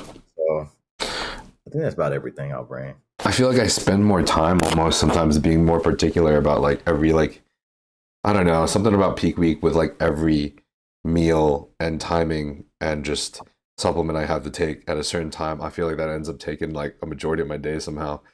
Yeah, you end up being somehow really busy, but like honestly, like at the time, I don't know, but yeah, somehow you end up being really busy. Yeah, it's weird. You know, another cool thing, man. This is not like, I guess, completely to the topic, but like this was the first year I got custom trunks made, because normally I used to always get my trunks from like a trunk company. Wait, but like this time I got them like custom made for me. Is it Dorian's company? No, it's not a company. Oh no shit. I just get it from this lady. She doesn't have an Instagram or anything. Oh, that's awesome. Yeah. Fuck. It was so funny. He's like, the dude was like, "Oh, I got the trunks you wore at the show." I was like, "No, you don't. You don't have," because I used to be with Chula, right? And like her trunks are good, but I just thought about it, man. I was like, "Look, I'm going on the biggest stage in the world. Like, this is my job. Why wouldn't I get something just made specifically for me?" Right. Yeah. I love them, dude. Like, they're perfect. Like, you'll probably start seeing these a lot more often. But I have like bodybuilders, they usually have the butt scrunch, and ladies usually have the butt scrunch. So I have that, but I also have it tapered slightly in the front as well. So there's more of a V, because most poser trunks are just straight. Yeah, Whereas I don't like mine are those. V front and back. That's dope. Yeah, yeah. That's So I fucking sick. really like them. I haven't seen many people wear them at all. Yeah. That's tough, man. Fuck. I'm excited to see it on stage. Yeah, I had a fucking journey with fucking getting trunks, man. It was terrible. Like fucking, I got these trunks from Amazon, and I'm like, you know what? They're Oh, decent. They're decent, but they're from the Amazon, price was so I want to taken. try something else, right? And so Lexi saw that James English posted one, and she was like, "Yeah, Niall's trunks are really gay. So can you like send him what these trunks are?" And he's like, Yeah. "Yeah." So he sent them to me, and they're Iron Eagle trunks. So I got those. Okay. I got the Iron Eagle trunks in 1.5 inch, and I ended up having to pay like an extra $50 for tariffs or Oh, something by the time it got if here. you need my lady, man, let me know. I'll send her info. She just does it by request. So anytime someone asks me, I just send them her phone number. Damn. It's literally, she just works. Thank you, bro. I appreciate that hookup, man. I'll Mhm. probably definitely have to take you up on that because I have no good options right now. I've had to stick with the Amazon ones basically, so Oh which wow. was decent for yesterday, but there could be better for sure. Okay. Okay. Well, These yeah, kind I'll of look go out. way too much up my butt crack. That's the thing, dude. So like, especially like, even if you like as a pro man, you want something that fits you properly, and I think like having like more options or custom made stuff is a good idea. Like everyone's everyone's booty is shaped different, so yeah, yeah, it makes sense, man. Oh, I'm just glad I don't got a Jared Feather booty. That shit would be tough to play with. Bro, yeah, yeah. Because I mean, yeah. So everyone, yeah, you can see the difference in shapes very quickly. I always joke with him that I wish I had that dump truck, but honestly, don't know what kind of fucking trucks you'd have to find. I was hoping to ask this because this is kind of related to what we were discussing earlier about how some of these coaches' methods of sinking, like sinking the competitors down, especially if they're way over the weight cap, in order to make Hmm. weight. But then it also brings like a kind of slightly different package or almost a more conditioned, defined package in a way. Um, Obviously, we don't have to discuss this if we don't really have to discuss this, but um, Hyacine on our pod together told me that he doesn't like to use orals and he tries to avoid them at all costs. So I was wondering, Patrick is a little bit similar regarding certain ones. And basically, what happened with our prep, which I'm totally open to discussing, is which seemed to be a good example, is that we didn't use any Anavar, we didn't use any Winstrol. He Hmm. actually feels like Winstrol. He's not. He thinks Winstrol is a little overrated, especially because of the lipid Yeah. skewing and because of the joint issues and inflammation. Hmm. Um, so I mean, really, the only oral we ended up using was Proviron and then some Halo towards the end. So, which is kind of like the least amount of orals I've really ever used on any enhanced prep that I've done, to be honest, which was interesting, you know, and my digestion was pretty good the entire time. So I was just curious if there was any orals that you guys do implement, or has there been any that you found that you guys have like that has worked specifically for your body? We do Proviron, and we also do Anavar as well. Okay. Yeah, I remember our first prep together. I had started Halo, and um, yeah, my body did not like it at all. I started to like balloon up like a water buffalo, and Damn. at the time I didn't know why. And then I had him look at everything. Once he cut that out, things started to go really well again. So that's the only two we've ever used in the prep. Hmm. That's cool to hear, man. I really love, like, I think one of the things that my audience and I really enjoy hearing is, I mean, even though it's tough to discuss sometimes because everyone's different, I think that's the reason it's so interesting is hearing how every competitor has their own reactions and experiences to different substances and supplements. Because I think that's just kind of what bodybuilding makes bodybuilding so intricate and complicated is that it really isn't just a one style template plan that you can give everybody. You really have to like learn your own body specifically. Something that Quentin and I were discussing, because obviously Quentin has competed in this last season doing pretty fucking well, even though I fucking hate that he's getting second place back to fucking back. Times, This fucking weekend, man. But like, you know, Quentin's learned his body and he decided to finally trust his gut this time. And I think it paid off. I think he's bringing some amazing packages to his shows, but it all comes from the experience that we've got from like writing in our notes, like how we react to things, how much food should we be eating at a certain time, you know, how do we react to sodium and water, like all of these different variables. So it's been cool to hear that, like, even like you and, for example, Hyacine talks about, like, there's this guy, that this client he had that almost like reacted just terribly to all Masteron in general. He had a woman that just reacted terribly to all Primo in general. Like, it's not a bodybuilding isn't all about the drugs, you know. It's not. It's about everything. It's like a full encompassing story of every single thing, every variable that you're adding in. And from Kurt Havens and I's last podcast too, I've learned, well, I haven't learned, but it's been cool that we've been able to agree that training is a lot more important than people tend to think. For sure. It's funny, man, because like my total dosages haven't increased. I would say they probably decreased from when I very first started, like 10 years ago to now. The biggest changes has been my training, and me personally, it's been a lot less volume. And each time I've dropped my volume, I've gained significant amounts of weight. I personally, I'm a big fan of training. Makes a huge difference. Like, and it's so like, and I say that with the grain of salt in terms of like, if you're growing, doing what you're doing, and you're, you know, doing just fine growing, then don't change anything. But if you're someone like me, or if you're having trouble to grow, like if you're hitting plateaus very early in your career, then I personally do think like you need to take a closer look at your training, right? Yeah. And I notice, man, most people when they say they're looking at their training, either one, they're not tracking anything. That's probably a big thing. Two, they say they're like, oh, I'm training a lot harder, you know, this body part, and I'm like, you should have been training hard from the start. You know, if your level of effort was like a 5, then I don't know, man. Like I when I was coaching, they would always say, what do I need to focus on? I'm like, well, we already have your plan set up to what you need to focus on, right? And he said, well, I could just push a lot harder on that muscle. I'm like, fucking bro, why weren't you already pushing hard on that muscle to begin with? Like, you know, like, what do you mean you want to push harder? So what do you mean? I'm like, dude, like that's the fucking standard, like effort. So yeah, man, I definitely think learning from hypertrophy coach. I don't know if you've ever had him on, but he might be a good person to have on eventually. Yeah. Just training made a huge difference for me, like throughout my entire career. Yeah. I would love to have him on. Honestly, that's a great idea. I've always thought about it. I always forgot. One, he's hard to get a hold of because he's a family man. He's always like that's number one, and number two, he's gonna give you some long answers, man. Like give you some long answers. Yeah, I'm down for it. The less talking, the better for me. I really liked. I actually saw it on your story too. About I think someone posted. Pretty sure I screenshotted it. Trying to find it. Oh yeah, dude, that was such a cool answer. So someone asked you a Q&A on your story, like what, today or yesterday, and it was like, do you think your old way of training built your base?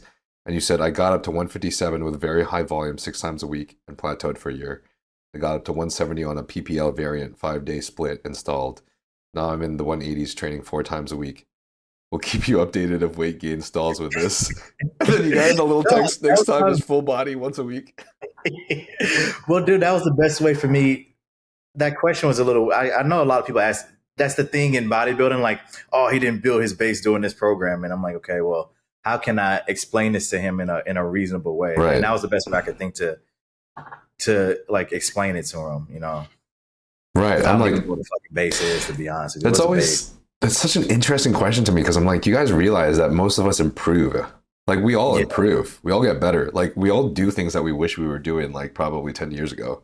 Like, bro, like, the reason why I'm lacking in my back, and I've talked about this in my YouTube videos already a bunch of times, that I believe this to be true, and then the judges validated it yesterday with the feedback. that I need to bring all my muscle up in general. But if there's one area I have to work on, it's the mid back depth, that mid back thickness. And that upper mid back thickness is something that I did not train right for the last 15 years because I would row things to row. So basically, the rowing movement, most people think is like, you're just you're contracting your biceps, you're contracting your rear delts, you're just bringing your elbows back. But what I wouldn't do is I wouldn't do the whole Arnold or Ronnie Coleman, like full stretch forward, full scapula, and then all the way back, full contraction. And they're literally like, you can see their lumbar like going like this, but you also see like the fucking shoulder blades just going like this. And I realized I was doing it wrong when I filmed a back workout with Dr. Todd Lee, because when I did it, I was like, when he was doing it, his whole fucking chest was hyperextending coming up at the very end and then stretching out. But I only did the stretch a little bit, and then I was like, what the fuck? I was just looking at the reps, and then I was like, what the fuck am I doing, man? My reps look like shit. Like my back does not look like it's contracting at all. It looks like it's just in an isometric position, and I'm just rowing it until it's like touching my chest. But I could actually completely scapula retract, and then I could completely extend, and I just haven't been doing that. And when I started doing that a couple months ago, I was having soreness in my mid back that I was not feeling for years. And it just fucking, and then they told me the feedback yesterday, and I'm like, yeah, I fucking know. Oh, yeah. I know. Yeah. So should have been doing that with training years ago. Well, bro, that's good though, man, that you recognize that, because I've seen so many pros over the years, like they won't place well or something, and then they act like they have zero idea what they need to work on. I'm like, bro, that's a huge issue if you can't like critically look at your physique and like see weaknesses. You just look at yourself and you're like, oh, I'm perfect. I don't know why I'm winning the show. I'm not winning shows. I'm like, bro, I personally feel like that's a huge disconnect, right? Yeah. Like, I always think the best people can always, pick apart their physiques and see what they need to improve. Like, it's always good to have the judges, reaffirm that that you're moving in the right direction, but like, you at least need to have that awareness yourself as well. Because the judges aren't going to be in the gym with you every single day. You get judges feedback a couple times a year at most. Yeah, I agree. Are you down to move to some of the Q&As real quick? And then we'll finish up. Yeah, for sure. I really like your Q&As that you had on your story, by the way, honestly. Yeah, I always try to sometimes I answer the ones I want to answer. Sometimes people ask me stuff and I get really annoyed with the question. But I know they've come from a good place, but the one I hate is like, what do you think of this person? And I'm like, bro, I'm like, one, you're pigeonholing me out because I'm not going to say anything negative. So you wanted me to praise this person 100%. Right. And like half the time I don't know him. So all I'm left with is, yeah, he has an awesome physique. That's about all I can say. You know what I mean? Like what do you want me to do?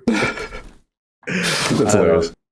If you feel like any of the medications that we spoke about today may benefit you, such as BPC 157, GH secretagogues such as Tesamorelin, IGF1, oxandrolone troche, Semaglutide, then you can obtain these from Transplant HRT, and the link for that will be in the bio. If you feel like you're experiencing symptoms of low testosterone, such as depression, anxiety, lack of motivation, as well as lack of sex drive, then you can get this checked out as well by getting your blood work done at Transcend, and they will provide you expert medical analysis. Transcend HRT has worked with many professional bodybuilders and pro athletes, such as Thor Bjornsson, Phil Heath, and Jeremy Buendia. And if you feel like this podcast has any relevancy to you, I do believe that this clinic will provide of great benefit to you as well. Anyway, I really liked your answer though. One of the questions was like, if you could no longer train, how would you define yourself outside of bodybuilding? And it's something we kind of like discussed earlier in the beginning of our pod when I was like asking you about, what would you bring to bodybuilding? And you were like, well, there's so much outside of bodybuilding that I want to do and that I want to bring, and I want to bring bodybuilding outside of that realm. And I didn't know that you created art, to be honest. Like, I used to be a painter. I used to paint. I sold a couple, not a lot, but I sold a couple when I was younger. What the fuck? I do. I got accepted to in art school, and I wanted to go to SCAD, Savannah College of Art and Design, but I got talked out of it. Before I Who the fuck talked you out of it? I don't remember who anymore, but basically he was like, yeah, well, fuck him. I mean, I've done photography on and off, so I like right now artistically, I'm not doing a whole bunch of anything, but yeah, I've like ever since I was a kid. I mean, I think I have some old photos here. I mean, I don't have a ton. I lost most of them, but I still have a couple of pictures, like of my old drawings and whatnot. Let's see if it's here. Okay, here we go. This is me drawing Black Panther right there. Oh, bro, that's fucking tough, dude. Or like Joker right there. Like, that's fucking sick. Yeah. So I was like, I stopped very early, so like I feel like I was above average, but like I wasn't like great at it. Yeah. And for some reason in my mind too, man, I was like, well, this is as good as I'm ever gonna be. I don't know why. In my mind, I was like, I can't improve anymore in art. I just thought this is the talent I'm given, and this is how good it is, and this is where it is, you know. It is what it is. But that's funny. Yeah. I used to do a lot of that. I mean, I have a photography page that I haven't done anything with in like 2 years. But I remember you doing photography like a couple years back when I was following you. I remember the photography stuff too. I feel like that translated to your content as well, because I remember you being one of the few good classic pros that had good fucking shots. Bro, like there was a period. Cool. Yeah, there was a period where I was killing it with photos and content and stuff. Like, yeah, I was really, really happy with how everything was going. It's funny that you said that about art too, because I was very into art when I was a kid, and I started like I created my own art as well. And was taking classes and shit. And I remember getting to a point, even just like as a child, where I was like, I feel like it's getting really hard to like get any better. Like, it's like you're given this talent that you're just really good at from the start, and then all of a sudden it's like it's kind of not really going anywhere, you know? It's just like fucking plateauing here. It's weird. No, yeah, All right, these questions. Austin SB asks how to balance opening the gym sponsors while prepping for the O. Oh, okay. Yeah, I know. Austin's a good dude. Yeah, Austin's cool. How to balance the gym while prepping for it. What was it? Gym and what else? Sponsors? How to balance opening the gym sponsors while prepping for the O. Okay. Dude, I don't know, man, but like a lot of the prep aspect of things has gotten it's gotten pretty easy, you know. Cooking my meals, doing cardio, training. You know, there's people that have day jobs that do that already, right? I did it while I served. I did 2 Olympias while in the Air Force. Ronnie Coleman did, a couple while he was a police officer. And there's plenty of Olympians that still work day jobs, you know. So I don't. Just those 2 things is not too difficult. The gym, I've been blessed. Like we talked about, like it's just so happened that all the hard stuff was done a lot earlier in prep, and right now I'm in a process of like not having to do anything. But even with that being said, like I have a team now, and it's funny, when I was in New York, I talked to Steve about this, and I told him, like, in 2022 when I went from 2nd to 6th, that was largely because I overextended myself, right? I had the coaching business. I had 3 coaches and 300 athletes, plus like plus a team of people in the background. I think like a team of 5, like people like editing content, like content planning, business planning, all that good stuff. And like I was working 12-hour days, and I just did not stop. Like I had a quote unquote team, but it wasn't the right team. They didn't lead me in the right direction. And I didn't think to myself that I needed to stop either, because I'm not the type to just like stop doing things. So, this time around, I have a much better team. Like they're handling things for me at the moment in terms of whatever it is that I need. They also understand a lot clearer that like, hey, these last few weeks of prep are important. And no matter what it is with the business, if I don't do well on stage, then it's not going to translate very well, right? Yeah. My business is a fucking hard hit, like from second to sixth place. Like fucking, like it was drastically different, my life from second to sixth place. Wow. So understanding that as well, like that stuff can wait, like because that stuff runs off of how I do at shows, to be like, at least for me. Not everyone's that way, but for me, that's how it works. That's pretty transparent to say, honestly, because I feel like most people don't want to admit that. My money got like cut in half for 2 years. Now it's starting to get a little bit better again, and it's crazy enough, man. It's even better than when I was placing second. I think just because the sport has grown so much. But yeah, I think that, to sum it up, because I've been rambling. Number one, you need a good team for 100%. You know when you need to learn when you need to take a step back from things that aren't getting you closer to your main goal. You know, getting on that Olympic stage and placing well, and relaying to the people that are in your circle that, hey, for the next few weeks, that this is what I need to focus on. So those are the three things I think I've done pretty well. The last thing I would say is, a show is coming up. Do your best to get a lot of stuff done before you get to those last couple of weeks. Like we did all the stuff in terms of R&D for the equipment. In terms of sponsors, they had me fly out for a bunch of this content already that they're posting up.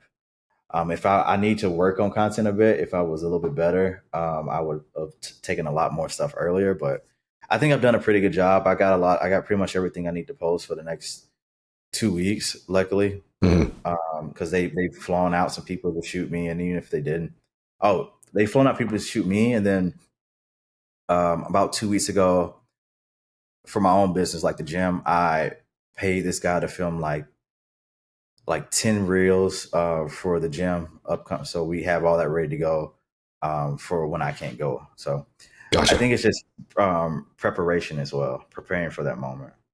Okay, cool. That's great advice. William 3C says, love you guys. Would love to hear more about Terrence's training split and nutrition more in depth in PEDs. So I guess for your 4-time training split, or your 4-time training split, your 4-time a week training split, what does that look like right now? Okay, so if they want to get like the whole philosophy behind it, is check out Chris Beardsley and Paul Carter's podcast. I forget what it's called, but it's on Spotify and all the different channels. Lift, Run, Bing. Yeah. He could be a little hard headed, but anyway.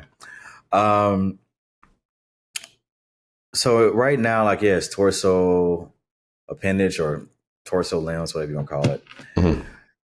On the torso day, we do chest, back, and delts. So 6 exercises, 2 for chest, 2 for back, 2 for delts. Honestly, I usually do 7 because I like to do erectors. So it ends up being 7 most days.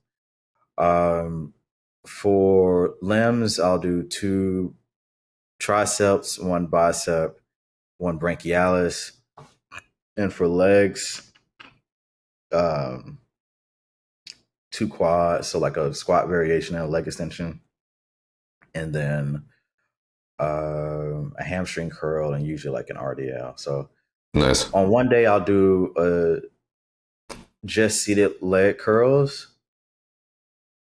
And then on the next limb day, I'll do lion leg curls and RDLs, just because they work different ranges of the muscle. So that's the split. Monday, Tuesday, Thursday, Friday. Is it the same kind of RDL? Yeah, dude. I have a weird thing with my psoas muscle, like the muscle deep in you. And so I would always try to do RDLs, and it kept getting really injured and tight. I've done the so right stuff. I've stretched, I've massaged. It just never helped. So I ended up buying the Glute Builder RDL hyperextension machine. Nice. And it actually helped a lot, man. I haven't had any issues since using that. For whatever reason, maybe because there's more bracing involved. Yeah. And I don't use, that's my guess. But yeah, best purchase I've had. Bro, yeah. I'm a similar way. And so I just don't do RDLs. Instead, I do a glute ham raises. Yeah. So Or same assisted Nordics. Yeah. Those are awesome, So, man. yeah, and like no pain, no. So, and after the show, I'm gonna try to add a fifth day. I've tried to add like a whole other day, like 5. Like that was too much for me, to be honest. So my next time around, I'm going to just choose like 3 exercises to do on that fifth day. So whatever is most important to me, do those, and yeah. Nice. Cool. Andy Morales asks, how's the transplant going, and are you taking minoxidil or doing anything for the hair? I'm taking minoxidil. I was gonna go ahead and start the Rue, 855, whatever the number is. It's pretty good. It's still a bit thin, to be honest. How long has it been? It's been like a year, I think. Normally it's like a year and a half, right? Until it's like completely filled in. I guess, but I don't know. Prep has not helped. I had like a bunch fall out in the back like a week ago. I was really sad about it. Like, bro, it was like because my hair was like doing really well, but like it was like a lot longer than this. Yeah. And then I guess because of prep, I started having prep is rough, man. Bro, it was like I was like, holy shit. So yeah, I'm gonna do the Rue and see how that works, and go from there. But it is a lot. I don't regret it. It's way better than what it was before, but it's just not perfect. Like I look at how thick Chris and Ian's hair is, and there's because we all went to the same person. Yeah, no hair time, right? Yeah, that's where I'm going. Hair texture is probably a big deal to do it, and then they're done competing. So both of those things played a part. Yeah. Yeah, the done competing thing probably definitely helps with the moisturizing of the hair. Yeah. But I think it's good. Yeah, it's looking pretty good to me, man. It's looking pretty fresh. I'm excited to do no hair time this December. Honestly, the judges made me like rethink it for a second because the female judge was like, "We love your hair," and I was like, "Oh shit, really?" Actually, though. Bro, it's just the recovery process. The recovery process sucks, man. I remember. Yeah, it just looks bad for a long time. Yo, I gotta say though, I had the pod with Jordan Hutchinson, and dude, you two, both of you guys have had this weird, crazy, awesome experience where you guys had to go through a surgery or hair transplant or whatever kind. Like his was gyno surgery, and you had to come off of training and everything, training, food, PEDs, just bodybuilding in general for like a couple weeks or several weeks. And then you come back and you guys just like absorb everything. Like the training stimulus is just. It was crazy when I get 100%. Yeah. So, I mean, I want to try that this time because Patrick and I were planning to have a good health phase, and we missed our health phase, man. It was like by the time the health phase was, it was like, oh shit, we only have 4 weeks, and Patrick's like, it's not going to be enough time. It's not going to be worth it anymore. So I feel like this would, just kill 2 birds with 1 stone, get a transplant, also just come off of training for a little bit, and hopefully I'll absorb the stimulus of training with just, having had taken all those weeks off. Yeah, for sure. You guys both blew the fuck up, so. For real. It's had a great year, man. It was crazy. This year's been nuts, man. Honestly, just in bodybuilding in general. Yeah. Your improvements in your physique are awesome. Like, not to blow fucking smoke up your ass and shit, but the fucking back, man, the back and the arms have come the fuck up. Really, dude, and it's counterintuitive. Like you would never think doing less would get you more results, man. But right, because dude, I remember when I was young, dude, I was doing like the workouts I saw in the magazines, like Lee Priest had. It was like fucking 4 bicep movements, 4 tricep movements. I'd be in there for like 2 hours, and I'm like, bro, and no, that's didn't work for me. Yeah, right. It's crazy, man. I think I think a lot of us are learning to like just prioritize our rest more, honestly. That's probably one of the biggest factors as well, is just like some of us just aren't, even on the rest days, we're still working. We're still in that sympathetic state. And that's just so counterintuitive to our growth, even though it's so hard to just force yourself to relax and not do shit. We want to be on Instagram. We want to have our dopamine going. We want to be doing work. We want to be productive. But in the end, you got to rest. Time off. Yeah. This is an interesting one because I don't even know the answer to this, but Muscles Marinera 89 asks, is Proviron necessary during contest prep? Necessary? No. I mean, there's nothing really necessary. Not much. Yeah, there's nothing necessary, right? Yeah. Yeah. I mean, my first 2 years, I never used Proviron. I did fine. Yeah. I honestly, like, sometimes I'm just wondering, like, how helpful it even is. Like, I just see it in plans all the time, but I'm just like, is it really doing that? Yeah, I don't know. Freeing up a little test? Like, what the fuck is I don't know. I don't know. I guess why not? Yeah, if you got it in the budget, why not? If you don't stress it. Yeah. M. Harnett asks, what movements have helped you bring up your back with in particular? So this is cool, man. So like, I want to challenge people, man. Like, don't think in like width or thickness. Think in terms of muscle groups, right? So what muscles make you look wider? Usually you're talking about your lats. So like, your question really is, what exercises are going to help me grow my lats? And yeah. So like frontal plane, like pull downs, any type of pull down, honestly, and then any type of row, working your lats, right? So think of muscles like that'll make life so much simpler in terms of thinking width and thickness. Think about what muscle you want to grow and what exercises work that muscle. It'll completely just make life simple for you, right? So assuming that he is like trying to say that, like, what movements brought up your lats specifically, though, what specific kind of movements did you utilize yourself that worked for your body? It doesn't work for everybody, of course, but it could be interesting. I've done a lot of the single arm pull downs close to the body here in the midline. I've done the same with rows, very close, tucked elbows. Only other thing is like we really prioritize finding good machines, which not everyone can do. You'll still see progress if you don't have like a prime row or something like that, or now let's explode pull down. Yeah. But that does help a bit, like having something that's a little bit heavier in the lengthened range versus the shortened range will help if you have the option. If not, don't stress. You still can grow lats, But those two movements in general is what I've done for years. Yeah. Cool. All right. Yeah. I've heard the same thing. I talked to Michael DeBull and I don't remember who else was having trouble bringing up their lats. Maybe it was Dr. Todd, but some of these guys found it beneficial for themselves to honestly just go ahead and just do the underhand grip for most of the single arm exercises, just because it seemed to help them, I think, do the external rotation of that elbow. Yeah, if you do underhand grip, it's the elbow, but yeah, if doing underhand will keep you tucked right in, yeah, without having to like think about it as much. If it's something that's hard for you to engage, I guess it has never been a problem for me personally, but I just tried it myself and I could see how it's definitely easier to not have to think about it. For sure. It definitely, simple, dumb, stupid. That, so that's the easiest way to what he said, guys. Yeah. Epiduck asks, what's the perfect specimens trick for keeping the waist so tight? I don't do anything, man, to be honest with you. I'm assuming you do, like, you obviously care about like your GI health and like your digestive system, though. Yeah.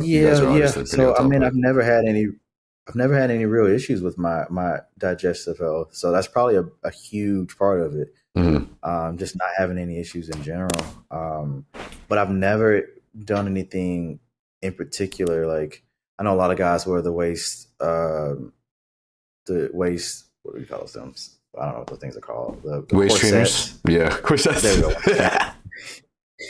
The OG name. But waist trainers. I know back in the day, I don't know if it's still a thing anymore, people would avoid like squats and deadlifts. I've never avoided heavy weights like that. I think the only thing I don't do is like just heavy oblique exercises. That's the only thing I avoid. But I still train my abs. Like I still train just like do crunches, like cable crunches and leg raises. But yeah, I think the biggest thing is digestive health. Like I've seen, and I think from what I've seen guys like in the late 2010s have these crazy bubble guts, and then once they got called out for it, they fixed it. Guys like Rolly Winkler or Ben Pakowski, and I just think it's just because they paid attention to it. They fixed their gut health. They actually trained their abs. They did vacuums, and they were good. I think that's a huge part of it. I agree. Christian B. Carter asks, what improvements since your last Mr. O do you think are going to impress the judges the most? It's size, man. I'm like, dude, I look at the picture like from 2023 and I'm shocked that I even placed fifth. Like I was small. Like it's like 170 pounds, right? The transformation's crazy, bro. Yeah, like I mean that's the biggest difference, right? So to be honest with you, I had no hamstring at the time. My arms were really small. Like just it was just all around. Just like man, the size difference is probably the biggest thing they're gonna see. And like I put the size on in the right places. I think a lot of times guys, uh, they get bigger, but they get bigger. The physique looks the same. Like still have the same strengths and weaknesses. And like one thing I've been really particular about is putting on muscle where I need it to be. Mm-hmm. Right. Like if I wanted to, I probably could have been 10 pounds heavier and put it all in my fucking quads. Like, but that would not have done me any justice. Right. So that's why my volume for quads is so low. People always see it. I do like one set of hacks and one set of leg extensions, twice a week. And that's it. It's because that's enough for that muscle. That's where I want it to be. But, yeah, I think proportion, like I'm a huge fan of having a symmetrical proportion physique. Gotcha. B. Mike Howard asks, how much money to sniff the posing trunks? Asking for a friend. There's no money, man. Like if you find them, you can steal them. I won't be upset, but I'm not being involved in the process, man.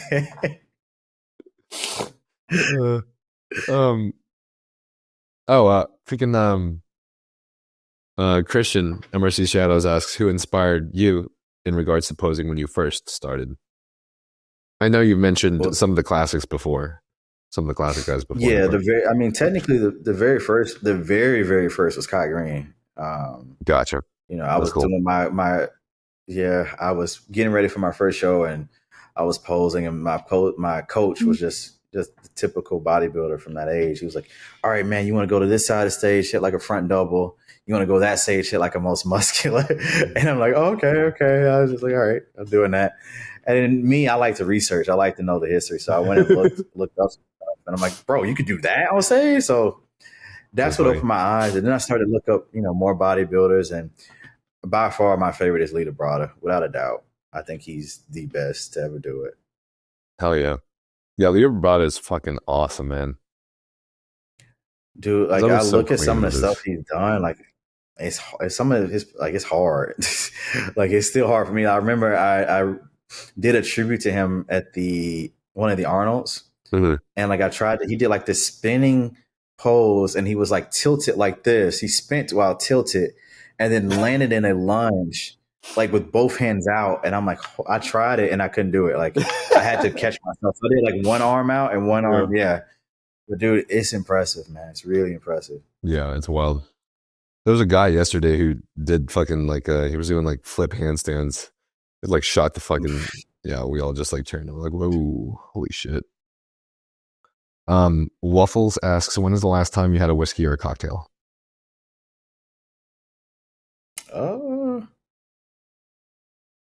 Normally I have, well, not normally, but a lot of times I'll have something after a show, but I didn't have anything after this show. So last time I had a drink was probably like New Year's. It's been a minute. Yeah. Normally, like I'm cool with drinking after competitions and during holidays and like, special events. Gotcha. That's usually when I have something. Yeah. It's normally moonshine. I do moonshine, or was it Tennessee whiskey? That company is my favorite. They make peanut butter whiskey. They make peanut butter whiskey is like top. The peanut butter stouts were always fire, which is hilarious because I'm allergic to peanut butter, but the fucking tastes good.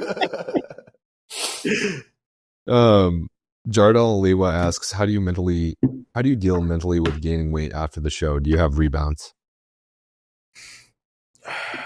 I've gotten better over the years. This past, I guess reverse was the best I've ever done. I personally think either you get better at handling it or it gets easier, whatever you want to say. Yeah, and, I agree with that. So in the past, you just, it is what it is. You keep moving forward. Like, you recognize that you made a mistake and you do your best not to repeat that the next time around. And you find ways to help yourself through it, right? So like a lot of times, like I would, like you get crazy hungry after a show a lot of times. And so personally, I like fruit. So I ate a lot more fruit, stuff that was, dense or fibrous, but like didn't have a lot of calories. Uh-huh. I would try to do stuff like that after a show if I could. That was probably my best way to combat that stuff. Now it's just a lot easier in general. I feel like I can cook better. Yeah. So I like the food I eat a lot more. So that's a huge factor, bro. If you like what you're eating, then it's a lot easier. Yeah, I can agree with that too. This isn't kind of related, I guess, but bodybuilding in both something says, is the T-Ruff a GLP user? Oh, what user? A GLP user. I guess I ask if you ever tried anything like Retatrutide. Oh, yeah. So I tried it like 3 weeks, started like, I guess maybe 4 weeks ago now. Okay. So after New York. Yeah. It's probably why I feel so good right now. But I'm hungry. I'm very moderate with stuff, and I think you've had Dr. Dean on before as well. Yeah, I love Dr. Dean. I chat with him about everything, dude. Yeah, he's the dude I chat with about stuff. So I'm just doing 1 milligram a week. I know most people are doing 2 to 3, but I'm just doing 1. I'm happy with it. I feel good, and so yeah. I started with 1 too when I first started it, and it was fucking great. I had to titrate it up, of course, like after about 4 or a little bit more weeks or so. So now I'm probably closer to like 2 milligrams per week. So but I was talking with Joe, and it's getting to a point where, like, obviously there's like very soon with all the things that are coming out, bodybuilding won't really be hard at all. Yeah. And, like, that is what it is. I think it's good. I think it's really good for amateurs and people who don't do this like as a career. Like, you want to be able to function in life. Right. But I do wonder, man, like I think in life you still need some type of like challenge and hardship. And like it doesn't need to be like to the point where you're like dying, but like you need that type of things in life to build character. So like I do like being a little bit hungry. I do like suffering a bit. I'm not a masochist or anything, but like something to test you, right? Because you get to a point where everything's so easy. Once you have something hard happen in life, you don't know how to handle it. Mm-hmm. Absolutely.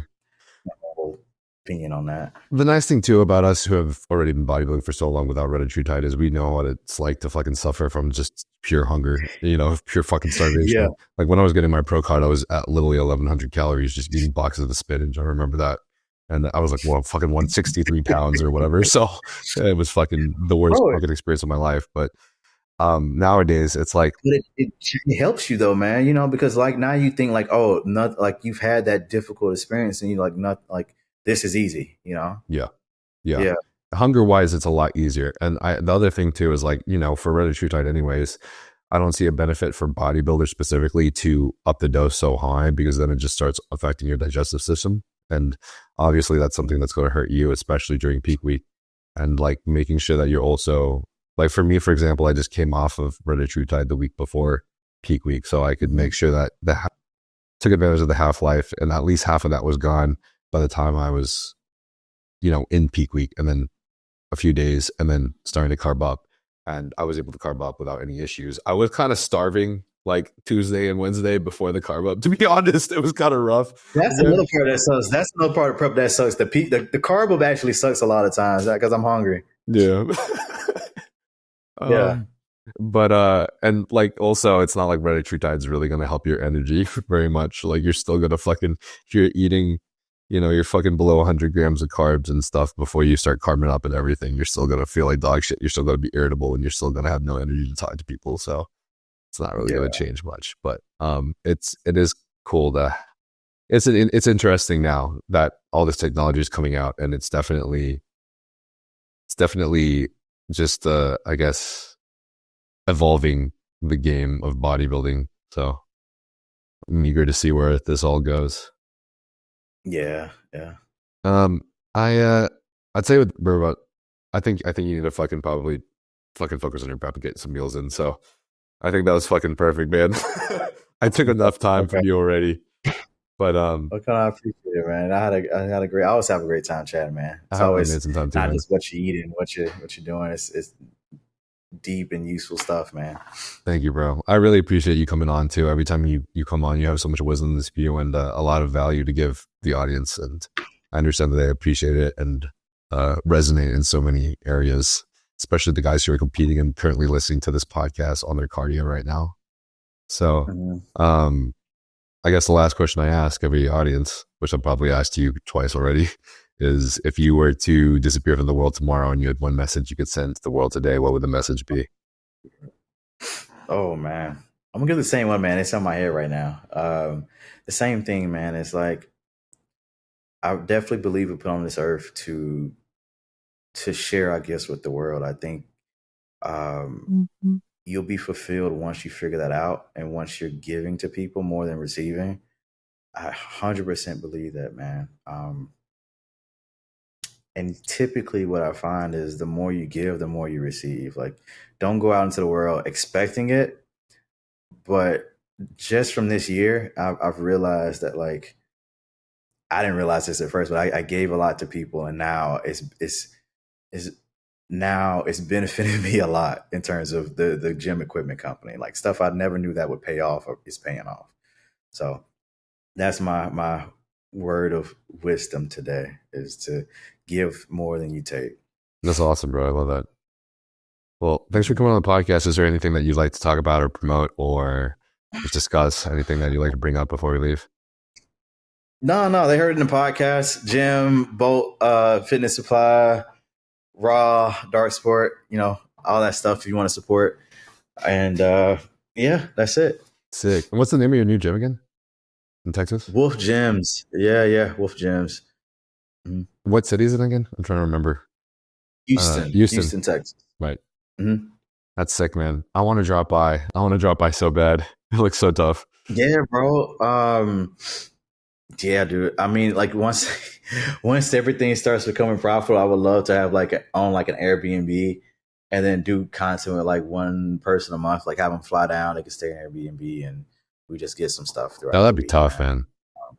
Yeah. Well, it's probably another year or two before that, but it's coming. All right. Well, I'm proud of everything that you're achieving, man, and I think you're gonna just only continue to achieve greater and greater things. And I can't wait to see you up on the Olympia stage, bro. It's gonna be fucking awesome. Yes, sir. Looking forward to it. Thank you, man. You have a good one. You too, bro. Have a good prep. Later, brother.